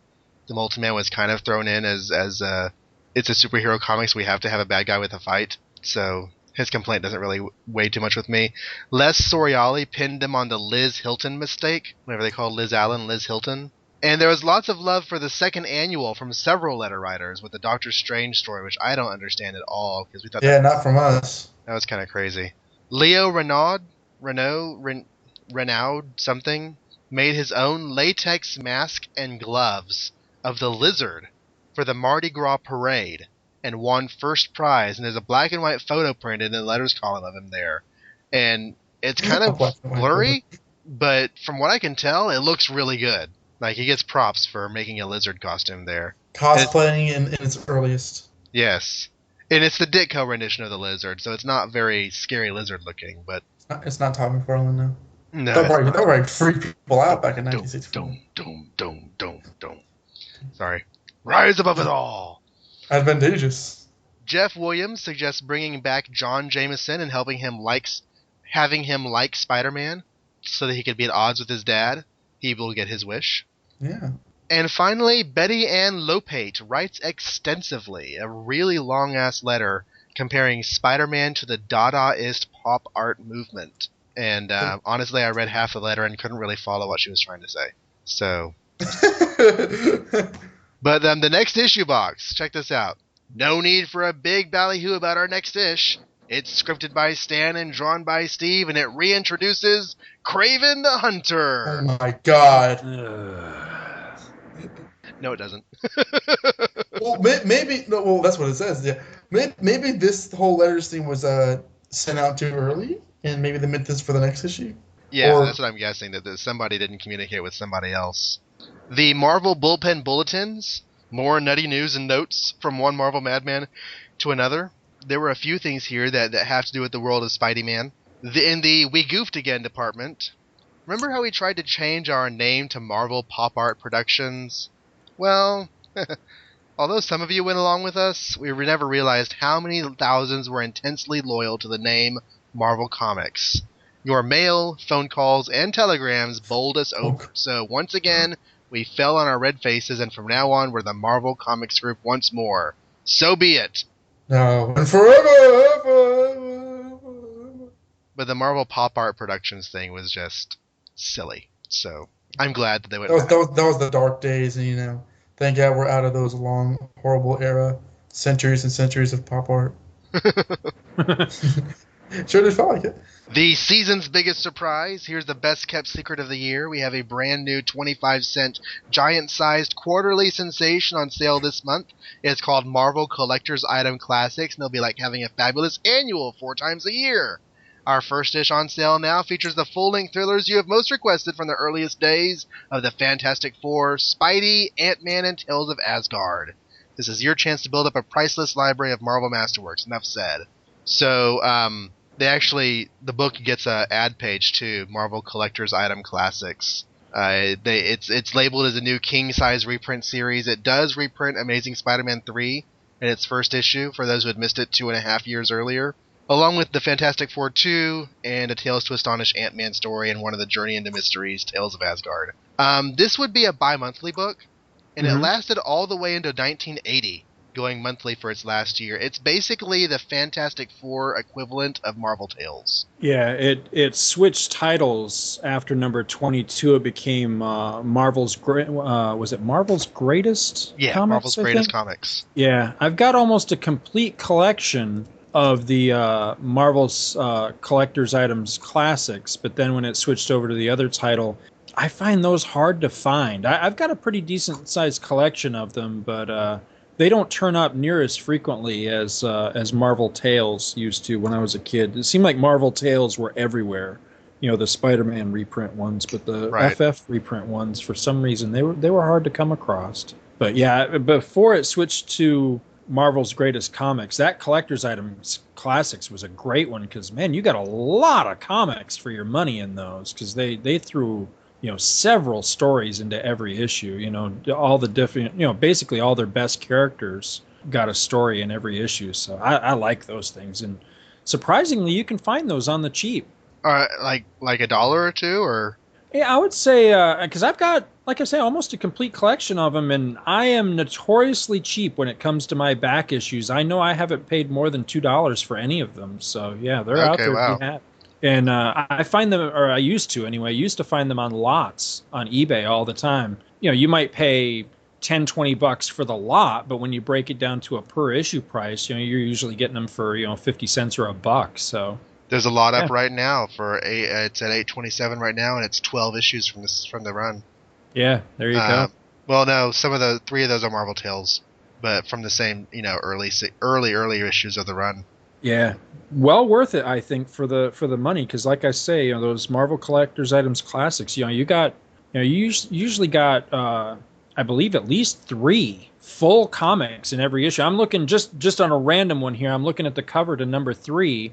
And it's got FF number 4, Tales of Suspense number 40 with Iron Man, Hulk number 3, and then it even says it has a Tales of the Watcher and a Doctor Strange story in it. So that's a heck of a lot of comics for, you know, back then it was 25 cents, and today if you could get it for, say, $2 at most, man, you know, you can't go wrong with something like that. And, you know, it's full color. I'm pretty sure up to a point they were full reprints. Now, at some point, all the Marvel reprint titles, like Marvel Tales and Super Action and Triple Action, all those, they started to edit stuff out. They would take out sometimes entire pages. But Marvel's standard story length went down to 18 or 17 pages, and they had all the extra ads because I guess they weren't making money. So their reprint books, they also had to whittle down to fit the space. Right. Which sucks. Yeah, it does. I wish I could find it. I used to have it bookmarked, but I have a new computer now. But there was a great little website somewhere that was super in-depth about Marvel reprints. It gave a complete, like, page-by-page, panel-by-panel breakdown of the differences between, say, you know, some edited issue of, like, Marvel Tales, for example, and then the original issue that it came from, and it would tell you exactly what you were missing in them. And that was actually pretty helpful. But I found a lot of times, you know, as I built my Avengers collection, for example, I would look at, you know, an issue of Avengers and then the reprinted story in, I think it was Marvel Triple Action, if I remember right. And while, yeah, you were losing, you know, sometimes like an entire page or two, usually it was junk that you really wouldn't miss anyway. You know, a lot of, like, you know, the Wasp fussing because the guys wouldn't let her go on the mission or something, you know, something that you wouldn't, you know, it definitely wasn't ever anything important like, you know, a villain reveal or, you know, somebody getting critically injured or something. It was always, you know, some more like something fun like that. Yeah. The other thing from the bullpen bulletins that's worth noting is that it's not necessarily pertaining to Spidey. I just thought it was an interesting note. It says the wrap-up. Fellow Marvelites are always asking us which is our best-selling title, so we might as well level with you right now. We can't decide. Each and every one of our superhero mags, including Sergeant Fury, hits the sales jackpot. We don't know if there's ever been a success story like this in the history of publishing before, and we're not sure exactly what it is that we're doing right, but this you can bet on, we're not going to stop. How can we? They won't let us take a day off. Gotta go now. We just heard that someone forgot to face front. See you next ish. And I'm just thinking, okay, I know that they're, like, you know, trying to be awesome, but they have sales figures. Oh, They know what their books are selling. Oh, absolutely. Well, like, it took a while back then, right? It might have done, but I mean, when orders come in from the print shop, I mean, they know how many copies they're selling to the vendors. Right. I don't know, but obviously they don't want to make any one of their books seem bad because it's not the best.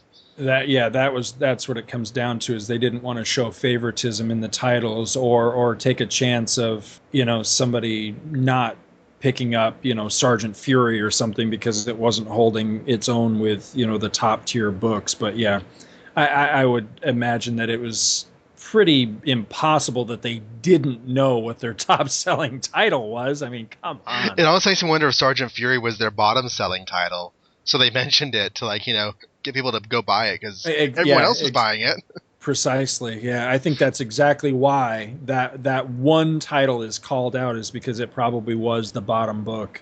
And last month when the Goblin asked, I wonder what's in this tube, now we know it was a life-size, full-color Spidey pinup. Life-size. That could be fun to have like that filling up your wall. That would be kind of cool. That'd be pretty awesome. And you can still get all the Marvel t-shirts, Marvel stationery, and other Marvel Marching Society stuff.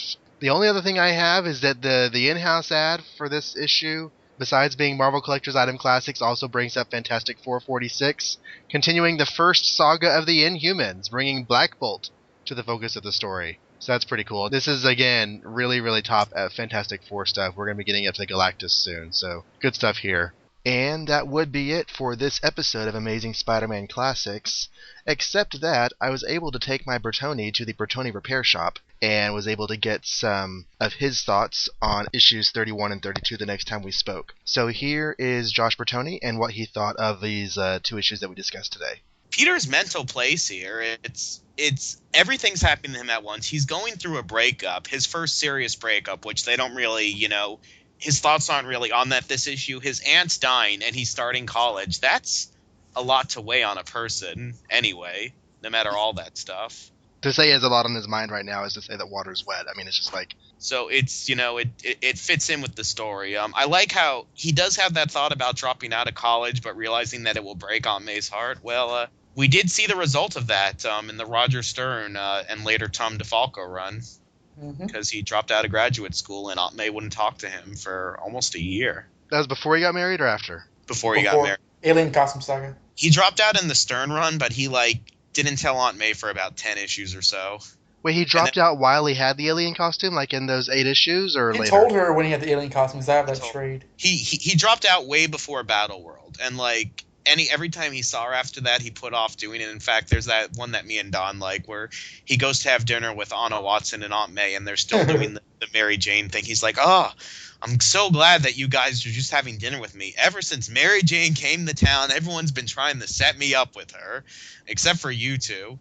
Why are you two looking at me like that? She's right behind me, isn't she? I haven't seen that issue. Yeah, so he doesn't tell her then, but he tells her when he gets back from Battle World, and she won't talk to him for 10 issues. So it's interesting. Frederick Foswell, he's like, I can't go to the cops about this, because they won't believe me. So I'll go to Spider-Man, because I can't go to the cops. I'll be a fool. In fact, I'm going to Spider-Man because I can't go to the cops. And what does he do at the end? He goes to the cops anyway. What changed to make him be able to go to the cops?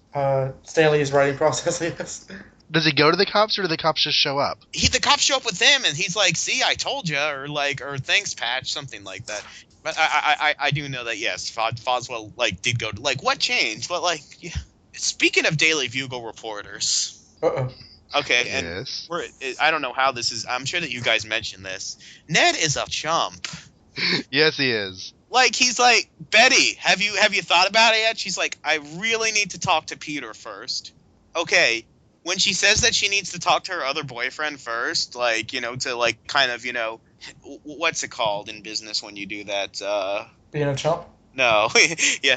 I mean, when you take one offer, when you leverage offers, basically. Yes, that's what it is. Yeah, it's like she's leveraging offers. That should tell Ned right there. And he's like, Betty, you're being very mysterious. What is this all about? She doesn't want to marry you. She'd much, much, much, much, much rather marry Peter, but she doesn't know she can. That introduction with Gwen Stacy, that was my first look at the character when I was looking at the essentials, and I was like, wow, that does not look like Ramita Gwen Stacy. But that whole thing where she's like, no one gives Gwen Stacy the brush off, there's almost a panel-for-panel remake with that, or as JR would say, homage, with April May in issue 194. Oh. Yeah, I read that, but I don't remember. I can't place that in my mind's eye. But who am I to question the Great Britannia? Maybe it's more of a homage than I'm remembering. April May's like, Peter, wait, and then he's like, can't talk now, gotta go, because he's preoccupied with Aunt May and everything else. And she's like, oh, he's going to regret this. Let me tell you. So it's cool that the college gang is like introduced in issue 31 here, but we won't see them for another 3 issues. It's kind of odd to introduce, I say all these characters. Really, it's only 2. I mean, it's 3, but Professor Warren is kind of a bit character. I don't think that, he was intended to be as big of a character as he later He wasn't became. really that much of a supporting character until I'd say like the Jerry Conway run. Stanley probably had a professor in his life named Professor Warren, because that was the name of the high school teacher too.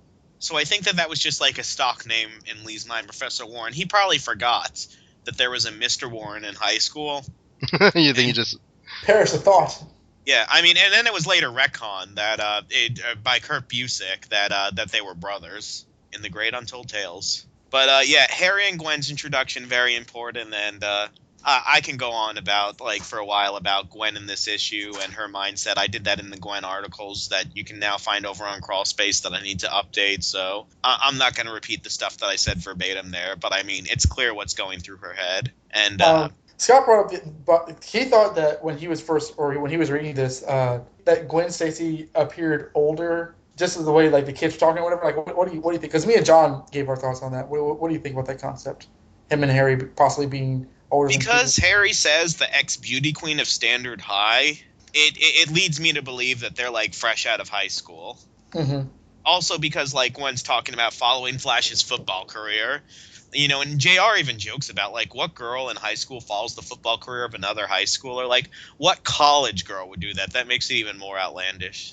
I think that they were the same. I mean, and of course it was later established that they were the same age, because we see in Untold Tales, yes, here it is again, that they all went to freshman orientation, quoting, well, not freshman orientation, but that they all basically looked at the college on tour day together, except Peter didn't run into Harry and Gwen. But you get the impression that Harry and Gwen have a history here, which we later find more about in supported material. Mm-hmm. I thought that they were dating throughout high school when I was younger, and that it just continued through college because of the way that things went. But apparently, it was a lot more one-sided. No, yeah, I found that mindset as well. I like how Gwen, she has a really young, immature, girlish kind of haircut here. Yeah, I like this Gwen visually a lot more than I like Ramita Gwen. Heck, I like this Gwen period a lot more than I like Ramita Gwen. Visually, that's rather. What do you get that panel where she has like the Professor X / Spock eyebrows? But in issue 31, she does look very, very good. Well, I love that panel of her where she's like, "No one gives Gwen Stacy the brush off." Well, when Ramita takes her angles become curves, and she becomes a much easier on the eyes. But the way Lee wrote her during this time, and the way that Ditko drew her, personality wise, is much more interesting than what Ramita would do with the character. Well, right. Since she's died, she's become like George Jetson or Fred Flintstone.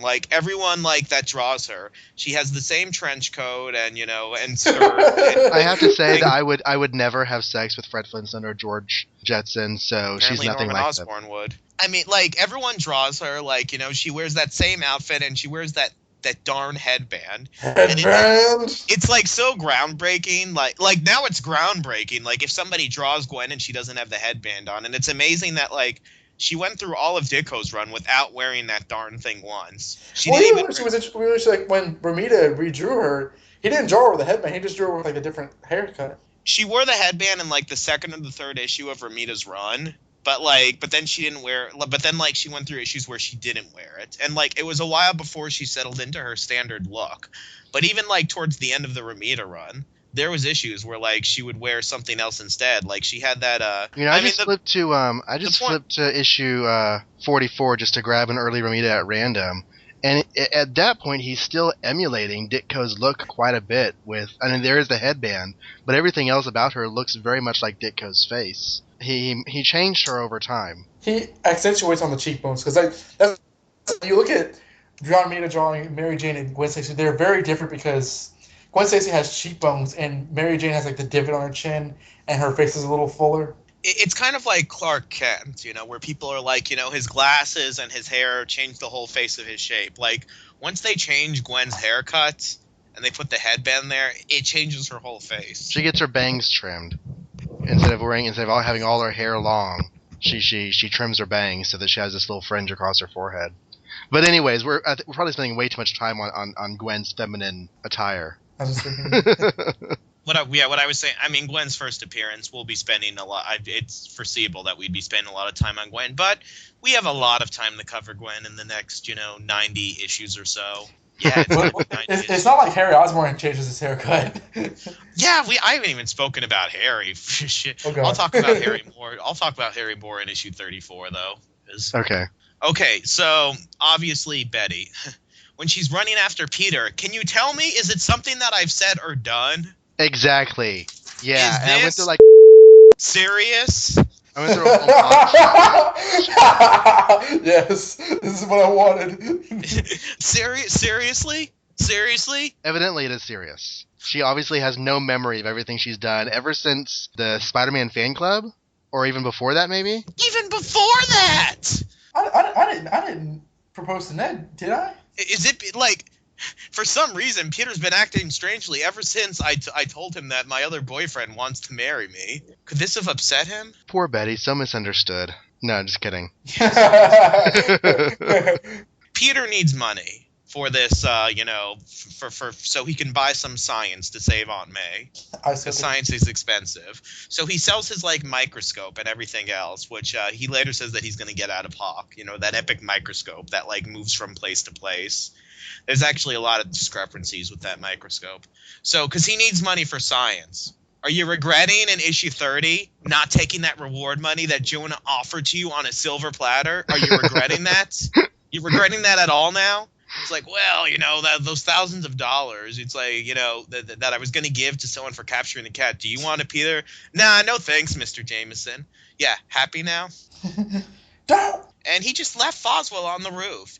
He's like, Foswell, I need to talk to you about this. And then, when he's done, he leaves him on the roof and just swings away. Bye-bye. Well, he's a man on a rampage, so. Okay, it's funny because, the whole, in issue 31, there's that whole April-May thing that reminded me of Gwen Stacy.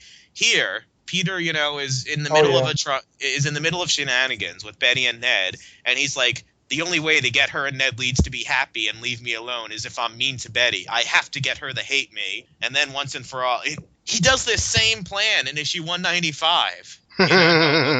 He's like, if I get Betty to hate me, then she'll leave me alone and she'll go with Ned. And then, because I can never be the kind of person that she wants. Which. So he, yells at her, Belly, close your legs. And, says. Yeah, well.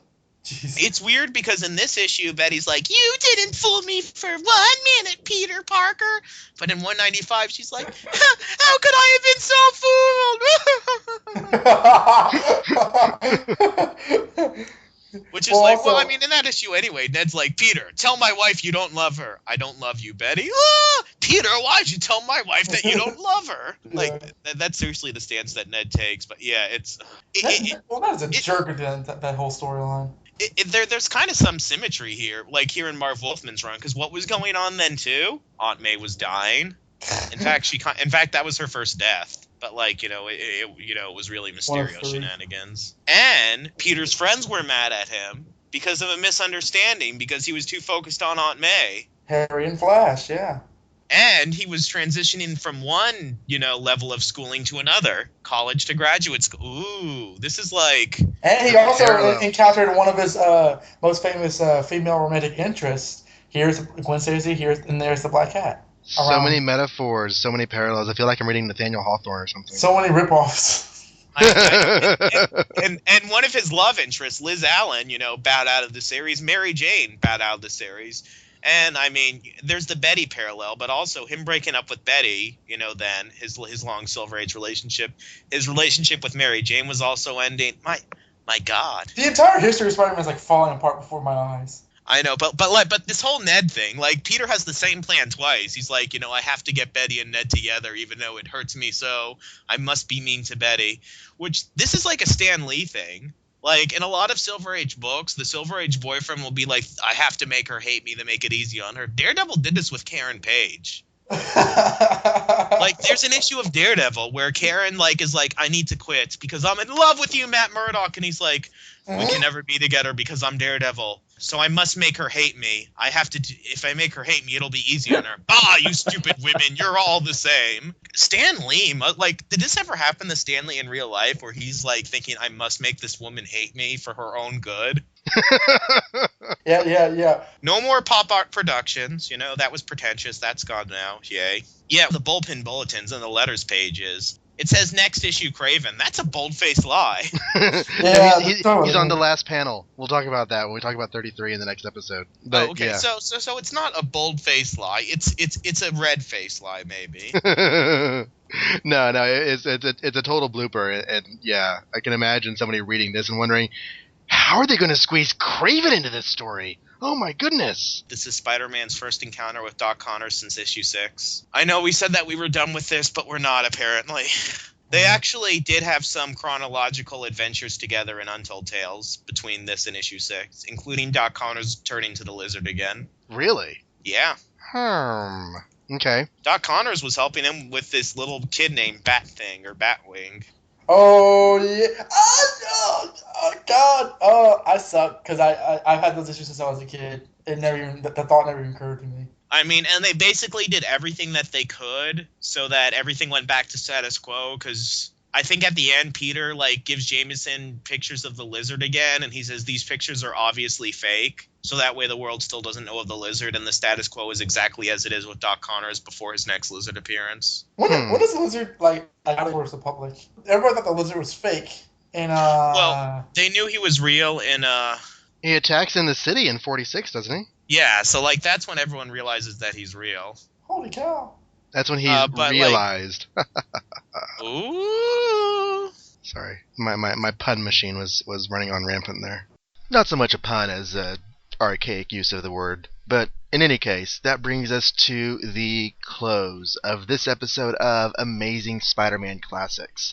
Not as long as we've been going lately, still kind of long. Hope that's not a bad thing for you. But we will be back in 7 to 10 days with the conclusion of the Master Planner story and the following issue featuring Kraven the Hunter. In the meantime, please write us with your thoughts. We didn't have emails this time, but we will have them again soon. The email address is amazingspidermanclassics@gmail.com. If you're new to the show, you can find us at several places. You can subscribe through iTunes. You can also leave us reviews there, for which we are always grateful. There is the homepage for the show, amazingspiderman.libsyn.com, where you can also leave comments and thoughts on the show. There is also on that page a link to our Facebook site, which I keep updated regularly with when episodes come out or if there are any delays and that sort of thing. And finally, before you go, I want to remind you that I also have a new podcast that I've started up entitled simply Golden Age Superman, which is a journey through the early adventures of the Man of Steel, beginning with Action Comics #1 and going forward looking at his World War II incarnation and what came after. You can find that on iTunes under Golden Age Superman or goldenagesuperman.libsyn.com. I appreciate you checking that out, and we'll be back here at Amazing Spider-Man Classics hopefully on the 20th of January, so look for us then. My name is John Wilson. Thank you as always for listening. Good night.